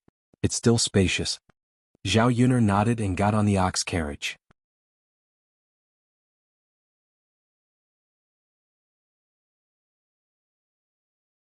Chapter 31. When she leaned over, she realized that there was nothing much in Zhao Yun'er's basket. There were only 2 ceramic jars. The jars were covered so she couldn't tell what was inside. A woman in her 30s forced a smile and said to Zhao Yun'er, "Lass, what's in your basket?" Zhao Yun'er replied indifferently, "Nothing." How could the woman believe Zhao Yun'er's excuse? She grinned and leaned over. "Lass, just tell Auntie. We're from the same village. When we go to the city to sell something good, we'll tell each other. Of course it's not as good as Auntie's. If I tell you, I'm afraid you'll laugh at me, so it's better not to say," Zhao Yun'er said. When the woman saw that Zhao Yun'er didn't want to say anything, she felt bored and couldn't help but scold her. "If you don't want to say it, then don't say it. Anyway, it's definitely not something good. There are some people in the city who haven't been there before. If they sell something they think is precious, probably no one will want it. When you go to the city, You won't be able to sell the thing and even have to pay for the carriage." These words were naturally for Zhao Yun'er to hear. Zhao Yun'er's lips curled up slightly. Instead, she smiled and said politely, "Thank you for your concern, Auntie, but this is my business." The woman was so angry at Zhao Yun'er that she snorted softly. She turned around and scolded Zhao Yun'er in front of the other women. Zhao Yun'er pretended not to hear. Her mouth was on other people's bodies. Why should she care about what other people said? Zhao Yun'er sat on the ox cart and waited for a while. Later, a few people came one after another. Seeing that it was about time, Old Man Who shouted and prepared to set off. The ox cart's speed wasn't as fast as the horse carriage. It swayed as it drove towards Yang City. It was a journey of more than 10 miles. It would be too tiring to walk there. Basically, when they went there, they would bring things with them. Old Man Who's long whip whipped the cows' buttocks as they hurried on their way. He even hummed a tune from the countryside, looking carefree and relaxed. The morning air was very fresh, mixed with the fragrance of the earth. Along the bumpy road, Zhao Yun'er felt that it was a different kind of fun. About an hour later, they arrived at Sun City. At this time, the morning sun had already risen. Sun City was bustling with activity. After entering, they saw stalls of various sizes selling all kinds of things. It was early in the morning, and the aroma of breakfast spread throughout the streets. Zhao Yun'er hadn't eaten breakfast yet, but she was already a little hungry from the aroma. Father Who found an open space and stopped. Then he called out to the people in the car, "You guys go ahead. I'll wait here." After he finished speaking, he took out his tobacco pipe and tobacco pouch, sat on the ox cart, and began to leisurely smoke. The women who brought things over to sell alighted one after another. There was a fixed place to set up stalls in the city to sell things. When they went there, they had to pay a booth fee of 3 copper coins. Zhao Yun'er knew that her honey was good stuff. If she brought it to the market, ordinary people might not be able to afford it. She had to find a shop that specialized in selling honey and then resell her honey.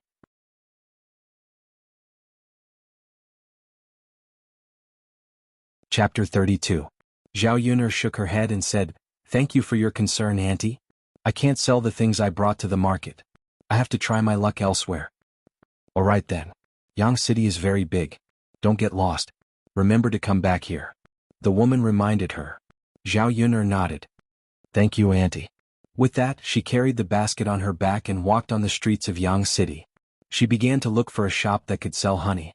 There were many shops on this street and they sold a lot of things. She had money. Zhao Yun'er wanted to make a good purchase. However, she only had a few copper coins in her hand now, and they were borrowed from her. After searching for about half an hour, Zhao Yun'er finally found a shop, so she walked into the shop. The shop owner saw that Zhao Yun'er was dressed plainly, and there were even a few puttings on her clothes. However, it was clean and tidy. Thus he asked, "Miss, are you here to buy something?" Zhao Yun'er shook her head. "No, I'm here to sell something."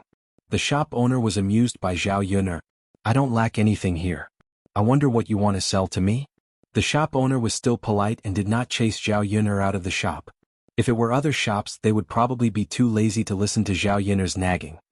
"I saw that you sell honey here. I have some honey, so I want to sell it to you," Zhao Yun'er said. As she spoke, she took out the honey from the basket on her back and handed it to the shop owner. When he opened the jar, the sweet smell of honey wafted out. The shop owner leaned forward and took a look. Actually, they had a special supply channel for their honey. They did not sell it separately. However, when he saw that Zhao Yun'er seemed to want to sell his honey, she was dressed plainly. Perhaps her family was in urgent need of money. He took a look at the honey. The quality was not bad. It was even more fragrant than the honey in the shop. "Take a look. What do you think of my honey?" The shopkeeper smiled at Zhao Yun'er and said, "That's right. It's just that this honey is basically bought by rich people. If I have too much stock, the honey might go bad. If I accept your honey, I will also be taking some risks. I can give you a slightly lower price." Zhao Yun'er could understand. There weren't many preservatives in ancient times, and things couldn't be left aside forever. "Then tell me the price. I can accept it. I'll definitely sell it." She was currently in need of money. No matter how much she could earn, it was better than not having any money at all. "Miss, I'll give you 800 copper coins for these 2 jars of honey. What do you think?" This price was actually higher than Zhao Yun'er's expectations. The shop owner would buy it from her and then sell it. In the middle, he would more or less receive some profit. Looking at the shop owner, she realized that he was a shrewd businessman. The price he gave her should be reasonable. After thinking for a while, he replied, "All right, 800 copper coins it is." Okay. The shop owner settled the bill for Zhao Yuner and told her that if she had more, she could send it directly to the shop. It was considered a long-term business. With 800 copper coins in her hand, Zhao Yuner was a little excited. This was the first pot of gold she had earned since she came to this world. It would only get better and better in the future. 800 copper coins was not a small amount in the countryside. Pork was only 15 copper coins per caddy. Converted to the money of this era, it was equivalent to 800 yuan in the 21st century.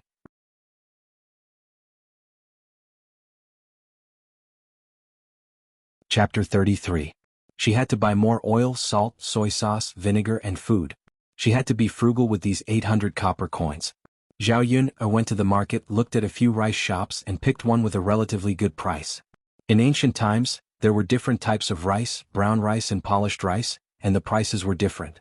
Brown rice was cheaper. A caddy of corn cost 5 copper coins, while polished rice cost 8 copper coins.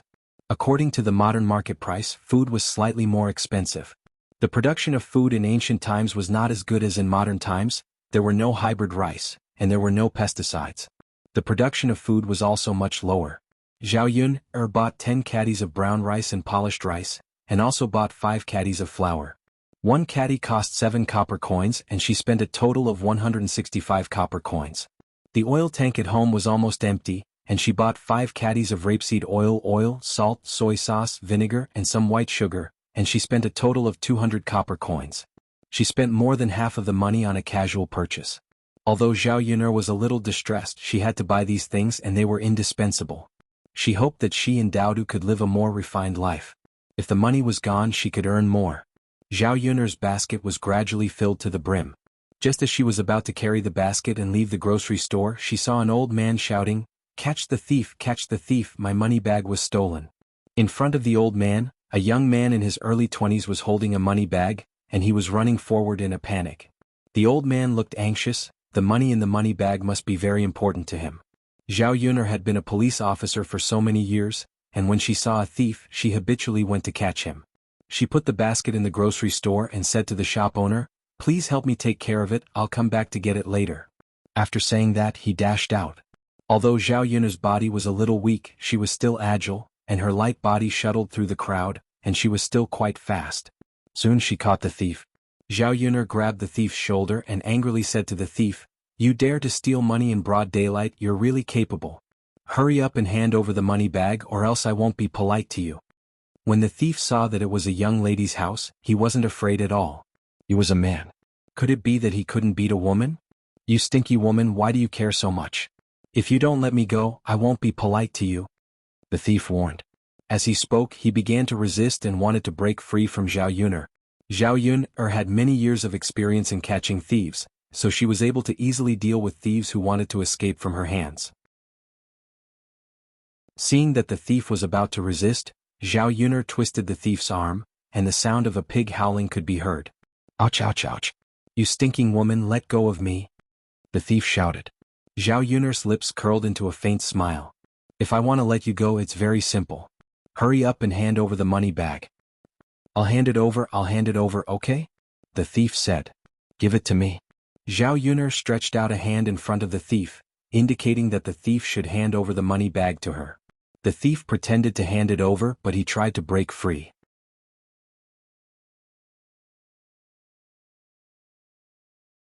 Chapter 34. "My leg is also broken, you woman, you are really ruthless," Zhao Yuner sneered. "Trying to play tricks with me, you are still too inexperienced." Zhao Yuner saying this at her age seemed a little strange. If he fell in the hands of others it would be fine, but to fall in the hands of a little girl, the thief suddenly felt that he had lost face. But the strange thing was that he, a young lad, could not even resist a little girl. The fight between the two people attracted a lot of people to watch. Seeing a little girl being able to suppress a big man, it was very novel. This thief was called Huang San because of stealing things. He was also considered to be famous in the city. He often robbed some women and children's things. Being young and impetuous, he ran fast. Others could not catch him in a short time, so he could only suffer in silence. Most of the people on the street were doing business. They saw too much, so they did not have the time to care about this kind of thing.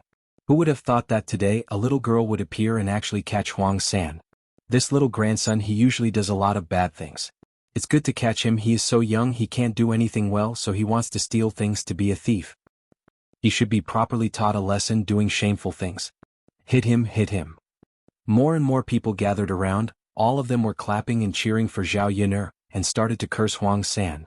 Miss, I will give it to you, this time I will really give it to you, okay? Let me go. Huang San started to admit defeat and begged for mercy. As he spoke, he obediently took out the money bag and handed it to Zhao Yun'er. Zhao Yun'er did not intend to let Huang San go just like that. In the 21st century, when she caught a thief, under normal circumstances she would bring them back to the police station. The old grandpa who had his money bag stolen caught up with them, panting. Seeing Zhao Yun'er return the money bag to him, he quickly started to thank her.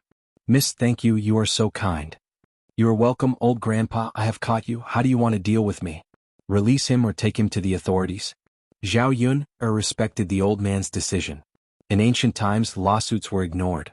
After all, she was not the one who had her money stolen. She had to see what the old man thought. If I don't go to jail for a period of time, there will also be people like me who will have their money stolen in the future, the old grandpa said. He was full of a sense of justice and was thinking for the future. Zhao Yun'er nodded. All right. Then he asked the crowd, who has a hemp rope? Can I have one please? Yes. Miss, here you go.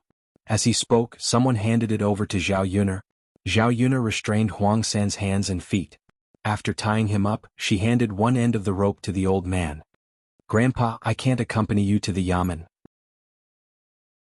I've tied him up for you, Zhao Yun'er said. Miss, if there's nothing else, you can go about your business.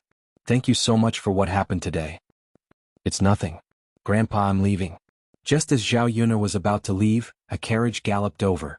The driver shouted loudly, Get out of the way, quickly get out of the way. The people who were surrounding Zhao Yun'er moved away. Huang San was tied up by her and could not move for a moment. Zhao Yun'er tried to push Huang San away, but in the blink of an eye, the carriage was in front of her. Chapter 35. Because of the sudden braking, the carriage went to the side. The driver nervously asked the person inside the carriage, Young master, are you all right? A cold voice came from inside. I'm fine. The driver let out a sigh of relief and then said to Zhao Yun'er in a displeased voice, You woman, you actually blocked the young master's path. Do you not want your life anymore? Originally, Zhao Yun'er felt a little guilty for almost causing a car accident, but listening to the coachman's angry scolding, she suddenly became annoyed. The carriage was rampaging on the road, he wasn't afraid of hurting people. It was fine if he didn't care about other people's safety, but now he was scolding people who didn't run away in time. Zhao Yun'er calmly replied to the driver, This road doesn't belong to your family, everyone can walk on it. Does the young master think he can be so overbearing? Quickly apologize to me for what you just said. The driver felt this was strange as he looked over Zhao Yun'er. Standing in front of him was just a country woman wearing simple clothes. Truly an ignorant country woman. Apologize? Little girl, are you joking? With my family's young master's identity, you should make way for him when you see him? You didn't make way and almost hurt my family's young master. Not sending you to the officials is already being polite to you. Zhao Yun'er felt this was a bit funny as her brows jumped up. She asked the driver, Then I want to know which law of our great Zhou country states that we have to make way for the young master's carriage, otherwise we will be convicted? The great Zhou country that Zhao Yun'er had transmigrated to did not exist in the history of her original world. The great Zhou country was now peaceful and prosperous. The emperor also worked hard to govern the country and the country was governed by law. For every crime in the great Zhou country, there had to be a law before it could be convicted. It was very similar to the laws of the 21st century. The driver didn't know what to say when he was asked by Zhao Yun'er. Who would have thought that this country woman would not be afraid at all after hearing the young master's name? Rather, her mind was clear and her aura suppressed him. She didn't know if she should be considered ignorant. You, what? Did I say something wrong? Amu apologized to that lady. A pleasant male voice came from inside the carriage. His voice was a little hoarse and deep, but it had a hint of masculine charm. Zhao Yun'er was immediately attracted by the voice. She walked towards the carriage, curious as to what kind of man was sitting in the carriage. Your Highness. The coachman never thought that his master would actually ask him to apologize to this country bumpkin. It was clearly this woman's fault. Apologize. The man's voice in the carriage became colder. The coachman felt helpless. He could not disobey the order, so he could only say to Zhao Yuner, "Miss, I'm sorry. It's my fault." Zhao Yuner was not an aggressive person. Since the other party had apologized, she would not say too much. Instead, he said to the man in the carriage, "Your coachman isn't much, but your master's attitude isn't bad. This lady is a great person who doesn't hold a grudge against a petty person and forgives you." The man in the carriage couldn't help but curl up the corners of his mouth. His smile had a trace of evil charm.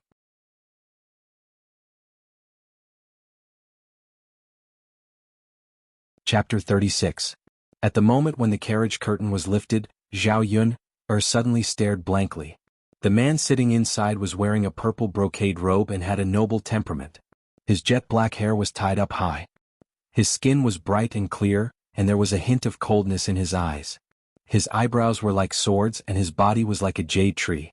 His pair of phoenix eyes were awe-inspiring, and at this moment he was looking at her playfully. Zhao Yuner's first reaction was, how could there be such a good-looking man? He was much more handsome than those male stars on TV in the 21st century. More importantly, this man had a noble temperament that ordinary stars didn't have. This kind of noble temperament could only be cultivated by people who were born in a good environment. Zhao Yun was a little dazed for a moment. She was a normal woman, and it was normal for her to like handsome men. Mu Lianfeng looked at the woman in front of him. She was less than 20 years old, and her body was a little thin. Her face was pale and her clothes were plain.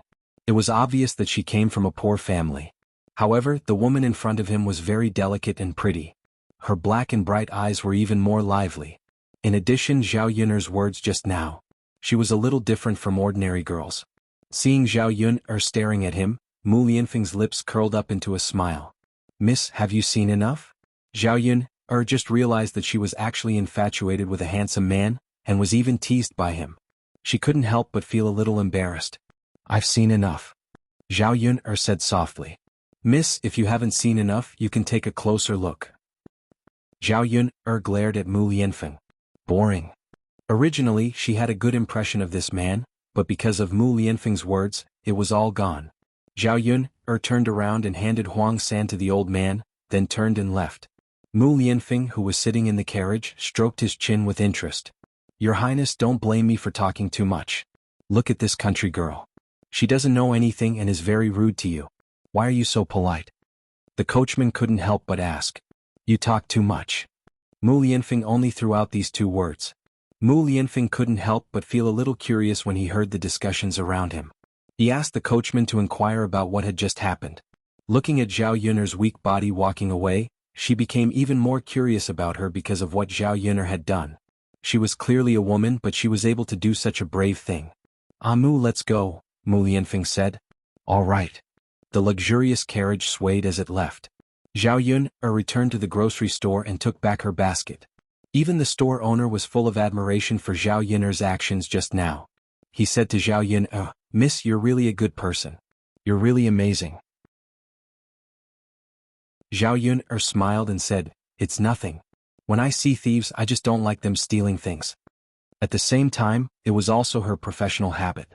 The store owner nodded. "That's true. However, there aren't many people like you who are willing to stand up for others. Miss, you have to be careful. This Huang San also knows a lot of hooligans. I'm afraid that they will find trouble with you in the future."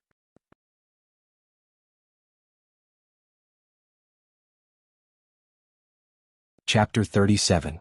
All right, Mississippi. Take care. I'll give you a discount the next time you come here. All right. Zhao Yun carried the basket on her back and walked out of the grocery store. She then went to other places to see if there was anything else she wanted to buy. It was her first time coming to a place like this. She had only seen it on television before. Now that she was here, she felt that it was a novel experience. He glanced left and right. She had not eaten breakfast, walked for a long time, caught a thief, and now carried something on her back. She felt that she was exhausted. When she reached a snack stall, Zhao Yun prepared to buy something to fill her stomach. "Boss, how much is this bun?" Zhao Yun asked. The boss chuckled and said, "Miss, this vegetable bun is 1 copper coin for 2, and 1 meat bun is 1 copper coin for 1. Zhao Yun nodded. After conversion, it was about the same as the prices in the 21st century. Thus, she called out to the boss of the bun shop, "Boss, give me 2 vegetable buns and 6 meat buns." All right, the boss chuckled in response. Then he took a piece of butter paper and wrapped the buns together before handing it to Zhao Yun. Miss, these are the buns you wanted. Take them. When Zhao Yun took them, she handed over 7 copper coins. She only needed to eat 2 vegetable buns. The meat buns were for Daodu and her 2 younger brothers. The ancient era was not like the modern era. There were very few opportunities to eat meat. They might not even be able to eat it once in a few months. For those who were not well off, they could only eat it during the new year. Therefore, meat buns were definitely considered a luxury in the countryside. After eating 2 vegetable buns, Zhao Yun was finally not very hungry. Then she went to the market and bought some pork. Pork was 15 copper coins per catty. Zhao Yun bought 1 catty and some large bones. Ancient times were different from modern times. Modern people bought bones to make bone soup to nourish their bodies, but ancient people liked to buy pork. The fatter the pork, the better. This was because ancient people used too little oil when cooking. There was a lot of lard in the fatty meat, so they liked the greasy feeling more. In this way, there wasn't much oil or meat on the bones, so the price was only 3 copper coins per catty. As he was walking back, he passed by a shop. There were all kinds of snacks and pastries in the shop. They looked very exquisite and had a faint fragrance. Before coming out, Zhao Yun promised to bring some good food for the children to eat. It was not bad to buy these snacks back. After entering the shop and asking around, Zhao Yun found that the price of these snacks and pastries was much higher than other things in this era. Under normal circumstances, only the wealthy or well-off families in the city could afford it. A good box of pastries cost a few taels of silver, and even the worst ones cost a few hundred copper coins. After walking around, Zhao Yun bought some candies. Children love to eat candies, so the price of these candies was within her acceptable range.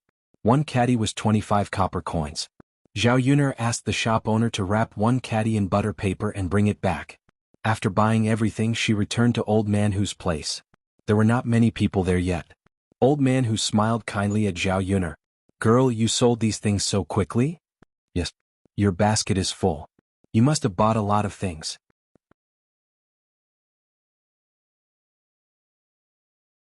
Chapter 38. Okay girl, quickly sit down and rest. You must be tired from carrying it on your back. Wait a little longer. The others should be done soon. Let's go back together, Papa Hu said. Actually, it was not easy to sell things in the city. Many times, when there was no one in the market, they might not be able to sell all the things they brought over. However, at about 10 o'clock in the morning, they would all have to come back. Papa Hu would only wait until this hour at the latest. It would take time for the carriage to reach the village. It would take an hour for the carriage to wobble. It would be just in time for lunch on the way back. Okay, Zhao Yun nodded in response. As she spoke, she sat in the carriage and put the basket on the back. She wiped the beads of sweat on her forehead and chatted with Papa Hu from time to time. From Father Hu's mouth, Zhao Yun also understood some of the situation in the city. Yang City was rich and prosperous, especially prosperous in business. There were many famous businessmen in the city, all of whom were extremely wealthy. Some were even as wealthy as a country. The most influential family in Yang City was the Helian family. In addition to doing good business in Yang City, the Helian family had shops and businesses in the capital and other cities. Ordinary people could only look up to these rich families. After all, the distance between them and them was still too far. Zhao Yun listened with great interest. What she was most interested in now was making money. Only by making money could she lead a good life with Daodu and live a smooth life in ancient times. After waiting for about an hour, the other women also came back. Many of them brought back things that were not sold. Business is really bad today. Look, there's still half a basket of vegetables that haven't been sold. Me too. I didn't sell many of these silk flowers. With the travel expenses, I can't even cover the capital. Business is like this. It depends on luck. Sometimes if you're lucky, you can sell it in a while. If you're unlucky, you'll lose money. This business is not good. Yes, it's not good. Earning money is never easy. Let's take it slow. If we don't come out and try, we won't be able to earn a single cent. Anyway, we women can't do much farm work at home. Well, it's fine. I'll come again tomorrow. While they were talking, they got on the carriage and saw that Zhao Yun had already returned. Moreover, she had bought a lot of things in her basket. Needless to say, Zhao Yun must have sold the things she brought today. Only then would she have the money to buy these things. These women couldn't help but feel jealous when they saw this. Some of them asked in a sarcastic tone, Yun, you must have sold a lot of things today, right? Zhao Yun replied faintly, it's all right. How is this okay? I think you sold it for a lot of silver, at least a few hundred copper coins. Don't you think so? The other women also responded, that's for sure. The things in this basket add up to a few hundred copper coins. The things sold will definitely be worth more than that. That's really a lot of money. I sold it for so long, but I only sold it for 20 copper coins.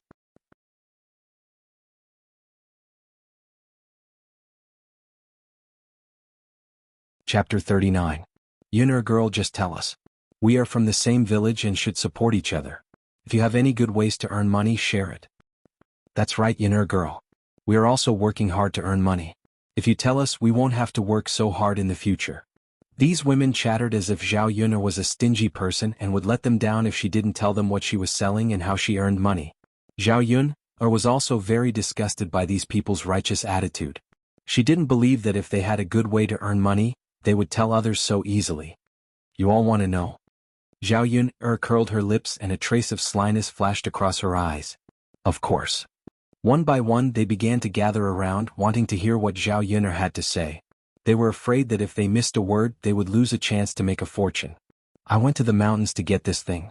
I picked up a little fox and sold the fox skin to the fur shop in the city for a few hundred copper coins. Zhao Yuner said. Zhao Yuner said this because she was sure that these women wouldn't dare to go into the mountains. Compared to a few hundred copper coins, their lives were definitely more important. Sure enough, when these women heard Zhao Yuner say this, their faces changed a little. They didn't doubt Zhao Yuner's words. After all, there wasn't anything good in the village. It must be because she got some treasure from the mountains. This, going up the mountains, is too dangerous? There are so many wild beasts in the mountains. How can we go up there? If we are not careful, we will be swallowed by the wild beasts. It's not like we don't know how many people who went up the mountains were eaten by wild beasts. Going up the mountains is sending us to our deaths. Then I can't go. I don't want to lose my life for a few hundred copper coins. If you go, you might not be so lucky to pick up the fox skin. That's right. Forget it, then I'd better not go. Just thinking about it makes me panic. After these women finished their discussion, they gradually fell silent. No matter how much money he earned, it was useless if he didn't have the life to enjoy it. The corners of Zhao Yuner's mouth curled up into a smile. These women were finally not surrounding her with questions. Father Hu had been smoking in silence, finally spoke up. He said to the women, how can it be so easy to make money in this world? Don't be jealous of others who earn more and have other thoughts. What Papa Hu said was the truth. When Zhao Yuner heard this, her impression of Papa Hu increased by a lot. This old man was a decent person. Yes. Father Hu, you're right. It's not easy for us to earn money. Old man Hu sighed and put away his tobacco pipe. He laughed and said, all right, everyone's here, right? If he's here, let's go back. Coming. Let's go. Yes. Old man Hu raised his whip and the ox cart swayed as it drove towards the village. Unknowingly, they reached home after a long journey. Zhao Yuner carried a heavy basket on her back. When she saw Daodu, Zhao Tianan and Zhao Qianfu playing together, she was relieved. She shouted to Daodu, Daodu, mother is back.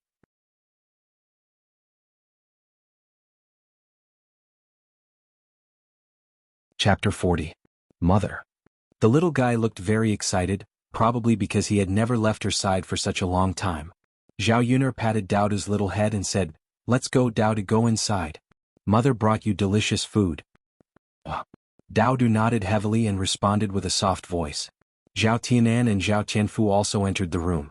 Zhao Yuner took down the basket on her back and took out a few meat buns from it. Come eat. Eat some meat buns first to fill your stomach. You must be hungry all morning. The meat buns emitted a meaty aroma, and the children immediately looked at them with eager eyes. Second sister, did you buy meat buns? Zhao Qianfu asked. He seemed to be swallowing his saliva into his stomach. Zhao Yuner nodded and said, yes, meat buns. As she spoke, she opened the butter paper and handed it to the children. You can eat it. It's still warm. Zhao Tianan and Zhao Qianfu were a little embarrassed. They had never tasted meat buns before. It was a good thing and their family was usually willing to buy it back. You two are still embarrassed? Take it. Second sister specially brought it for you to eat. Don't be shy. Zhao Yuner stuffed the meat buns into the hands of the two people. Zhao Tianan and Zhao Qianfu then ate. Daodu held the meat buns in his hands, looked up at Zhao Yuner, and asked in a soft and cute voice, Mother, you don't want to eat? Mother has already eaten. Oh. Then Dowdu can rest assured. Dowdu smiled sweetly at Zhao Yuner, making her heart soften. Because it was their first time eating meat buns. When they tasted meat, they were very happy and showed a satisfied expression. Mother, the meat buns are delicious. Second sister, the meat buns are delicious. We've never eaten them before. Zhao Yuner's mouth hung a tranquil smile. There's still meat for lunch. This is just to fill your stomachs. Mother, there's still meat for lunch? Dowdu's beautiful eyes lit up. Yes. Mother, Dowdu likes to eat meat. Dowdu is so happy. Then Dowdu should eat more for lunch. Zhao Yuner smiled and touched Dowdu's little face. This little guy really needed some nourishment. When she earned more money, she would feed Dowdu until he was chubbier and cuter. It was better for children to be chubby. Second sister, Qinfu and I should go back at noon? Zhao Tianan said. She had been eating at Zhao Yuner's place for several meals in a row. She felt that it was not very good. What's wrong, Tianan? Can't you eat at second sister's place? No. Second sister, I always eat at your place. I feel bad about it. Haha, what's wrong with that? Why are you always so polite with me? In the future, second sister will often go out.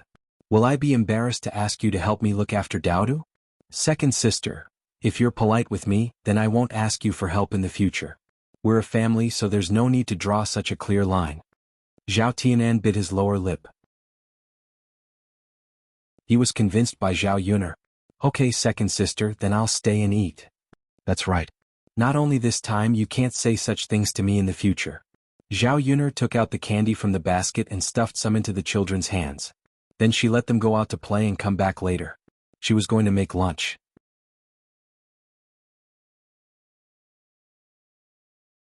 Chapter 41. One of the siblings was in charge of the kitchen, while the other was tending to the fire below. Zhao Yuner was going to make braised pork for this meal, and she was going to use the bones she bought to make soup at night. Children like to eat meat and they like the taste of braised pork even more.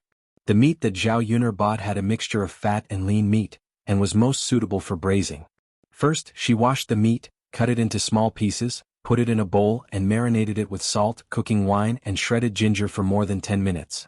In addition to the braised pork, Zhao Yuner first stir-fried a plate of melon head that she brought back from the mountain yesterday. Second sister, can I ask you a question? Zhao Tianan asked while tending to the fire. Zhao Yuner stir-fried the meat and replied, What's the question? Just say it. Second sister, why do I feel like you've changed? I've changed? Well, you weren't like this before. Zhao Yuner smiled. Isn't it good that I've changed? You don't like the way I am now? Zhao Tianan hurriedly said, No, second sister, I think you're good the way you are now. Haha, so you don't have to ask so many questions. People always change. Only after experiencing a lot will you become the person you want to be. For example, in the past, second sister would only be bullied, causing Dowdu to be wronged. Now, second sister wants to be stronger and let herself and Dowdu live a good life. Zhao Tianan nodded heavily. Second sister, you're right. Tianan, make the fire bigger. Second sister needs to roast meat now. Zhao Yuner called out. Okay, second sister. This time, Zhao Yuner went to the city and bought some of the seasonings that she usually needed for cooking.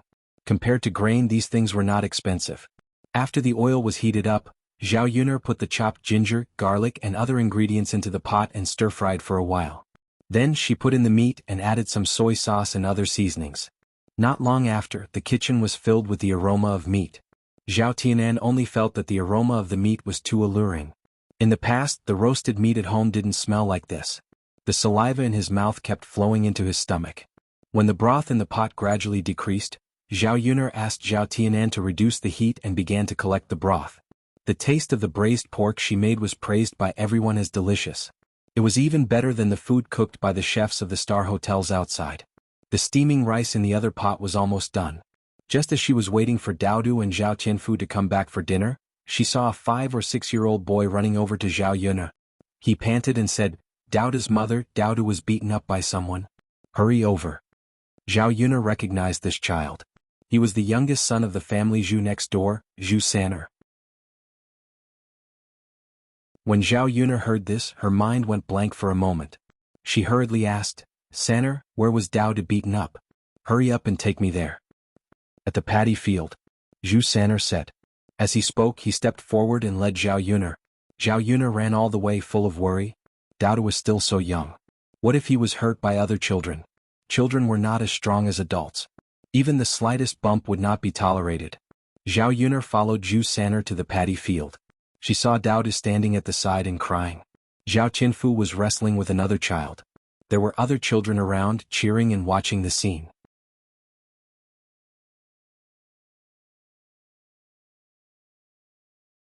Chapter 42. Fight. Fight. Fight, fight, fight. Let's see who's better. The children around them shouted, making it seem as if Zhao Qianfu and Zhao Tianyu were fighting. Although Zhao Tianyu was younger than Zhao Qianfu by a year, he was much taller and stronger than Zhao Tianfu. Li Chuang was not like Liang Jinxiao. He was not as honest as Liang Jinxiao. When the second son received some wages, he would deliberately say that it was lower and then keep some. He would use the money to secretly buy good food and hide in the house to eat. Old Zhao's rule was that he could not eat alone. If old Madame Zhao knew about this, she would definitely reprimand him. It was because Li Chuang bought some good food for Zhao Tianyu from time to time that Zhao Tianyu was able to eat well since he was young. He was fat and naturally grew faster than Zhao Tianfu. Zhao Tianfu and Zhao Tianyu were fighting more and more strenuously. In the end, they were fighting fiercely. Since you dare to hit me, I'll let you know how powerful I am. I'm really going to fight. Zhao Tianyu said angrily. He then raised his leg and kicked Zhao Tianfu away. Zhao Yuner rushed over and caught Zhao Tianfu. She asked, "Tianfu, does it hurt?" Looking at Zhao Yuner's nervous face, Zhao Tianfu bit his lower lip and shook his head. "Second sister, I'm fine. It doesn't hurt." Zhao Yuner did not believe him. There were a few scratches on his arm and his hair was messy. Zhao Tianyu was so young but he was so ruthless. However, Zhao Tianyu's situation was similar. It was just that Zhao Tianyu's skin was rough and thick, so it was not as serious as Zhao Tianfu's. Zhao Tianyu rushed over angrily and seemed to want to continue attacking Zhao Tianfu. However, he was stopped by Zhao Yuner. "What are you going to do?" Zhao Yuner asked unhappily. "Shameless bitch, none of your business." Zhao Tianyu wasn't polite to Zhao Yuner at all. Zhao Yuner was immediately angered by Zhao Tianyu's impolite attitude. After all, she was Zhao Tianyu's cousin. She shouldn't have called her a B****. Zhao Tianyu, you'd better watch your words. Otherwise, don't blame me for being impolite. Zhao Yuner warned Zhao Tianyu with a gloomy face. Although it was said that one shouldn't bicker with ordinary children, some naughty children were really too hateful. If he continued to accommodate them by saying that they were ignorant, it would only make them even more arrogant. "How dare you?" Zhao Tianyu didn't have the slightest fear towards Zhao Yuner. In Zhao Tianyu's eyes, Zhao Yuner was still the same as before. "Why wouldn't I dare?" Zhao Yuner said coldly. This time, Zhao Tianyu was probably intimidated by Zhao Yuner's imposing manner. He didn't dare to say anything else. "Mother?" Daodu ran to Zhao Yuner with tears in his eyes. Obviously he was frightened just now. Zhao Yuner pulled Daodu into her arms and said, "All right Daodu, don't be afraid. Mother is here." "Mother?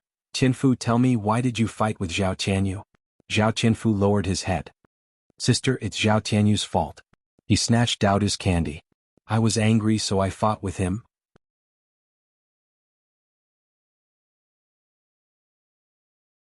Chapter 43. This Zhao Tianyu was usually treated as a treasure by Li Chuang. Slowly, Zhao Tianyu became arrogant and had to give in to him. If there was something delicious, he had to have a share too. Daodu was also considered a member of the Zhao family. Zhao Yuner previously acted timidly in front of the Zhao family. Zhao Tianyu saw it and thought that it was okay to bully Daodu. Even if Zhao Yuner made trouble, there was still Li Chuang to stop her. This time, not only did he snatch Daodu's candy, but he also pushed Daodu to the ground. Daodu suffered such a big grievance. As his uncle, Zhao Tianfu felt that he should stand up for Daodu, so he fought with Zhao Tianyu. Zhao Yuner was furious when she heard this. This Zhao Tianyu was really too much. If Zhao Tianyu was just disrespectful to her, then it was fine. But Zhao Tianyu bullied Daodu, so Zhao Yuner could not bear it anymore. There was also a red wound on Daodu's arm, which was stained with blood. Zhao Yuner got up with a gloomy face. Zhao Tianyu saw Zhao Yuner's calm face facing him and hurriedly prepared to escape, but he was caught by Zhao Yuner. Zhao Tianyu struggled in Zhao Yuner's hands. "What are you doing? Let me go quickly." Zhao Tianyu, hurry up and apologize to Daodu, and promise not to bully him in the future. "What? I'm not going to apologize. Let me go quickly, or I'll go back and tell my mother and let my mother deal with you," Zhao Tianyu shouted. Zhao Yuner sneered. He knew how to threaten her. Are you going to apologize or not? I'm not. Well, I gave you a chance, Zhao Yun'er said and slapped Zhao Tianyu's butt a few times. It was enough to make him feel pain, but it was not a fatal injury. After the pain, nothing would happen. Zhao Tianyu yelled at the top of his lungs, "It hurts. It hurts. It hurts so much. Let go of me. Let me go. I can let you go, but you have to apologize to me now." After Zhao Tianyu suffered, he immediately replied, I apologize. Quickly let me go." Zhao Yun'er loosened her grip, but Zhao Tianyu quickly ran away. After running for a while and confirming that Zhao Yun'er wouldn't catch up with her, she shouted angrily at Zhao Yun'er, "I'm going to tell my mother now. You'll see." Looking at Zhao Tianyu's departing figure, Zhao Yun'er withdrew the coldness in her eyes. "Daodu, let's go home. It's time for dinner." Daodu nodded heavily, and the tears on his face were also wiped away by himself. Zhao Qianfu's injuries weren't small. He had to treat them properly when he went back. When he turned around and saw Zhao Qianfu, he found that Zhao Qianfu was looking at him with admiration. "Second sister, you were so powerful just now." Zhao Qianfu simply regarded Zhao Yun'er as his hero. He had never seen Zhao Tianyu being taught a lesson by anyone. His parents had taught him that he had to give in to Zhao Tianyu, but sometimes the child was not convinced. "You mean second sister will deal with Zhao Tianyu?" "Yes. With his appearance, it's only right to deal with him. If he bullies you and Daodu again, tell second sister. Second sister will teach him a lesson." "Okay, second sister. Let's go back first." "Okay."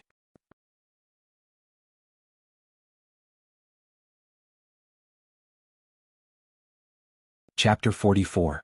Zhao Yun'er was very grateful that this child came to inform her, so she was able to rush over in time. Zhu San'er was a little embarrassed to decline.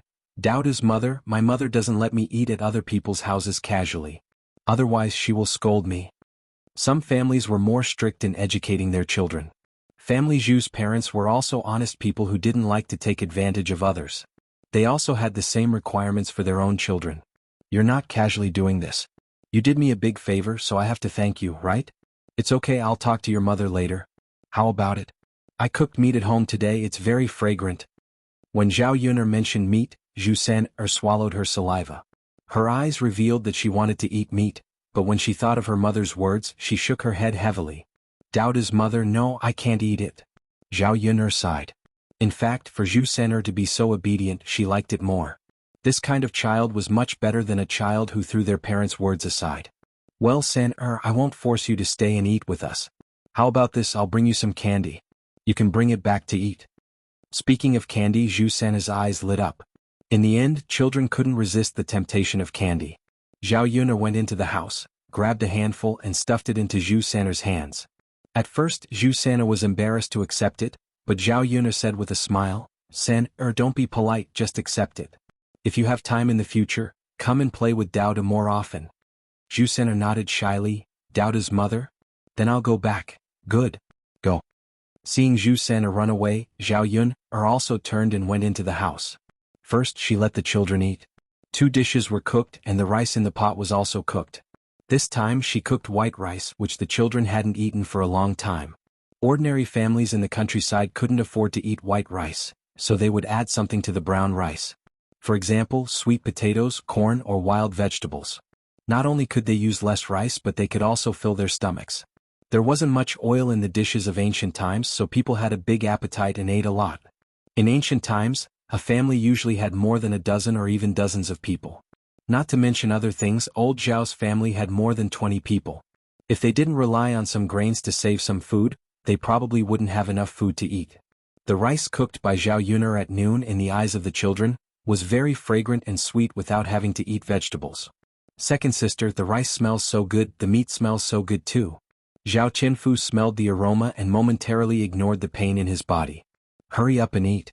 You must be hungry," Zhao Yun'er said. When they were eating together, from time to time, he would put food into his younger brother's bowls. The two of them were too embarrassed to eat by themselves. Even if she urged them, they only took a few pieces. The rice was mixed with the red braised pork soup, meat and wild vegetables. All of them ate with great satisfaction. After they finished eating, their mouths were still stained with oil. "Second sister, This is the best food I've ever eaten since I was young. Zhao Qianfu exclaimed. Zhao Yun'er smiled. Is it that exaggerated?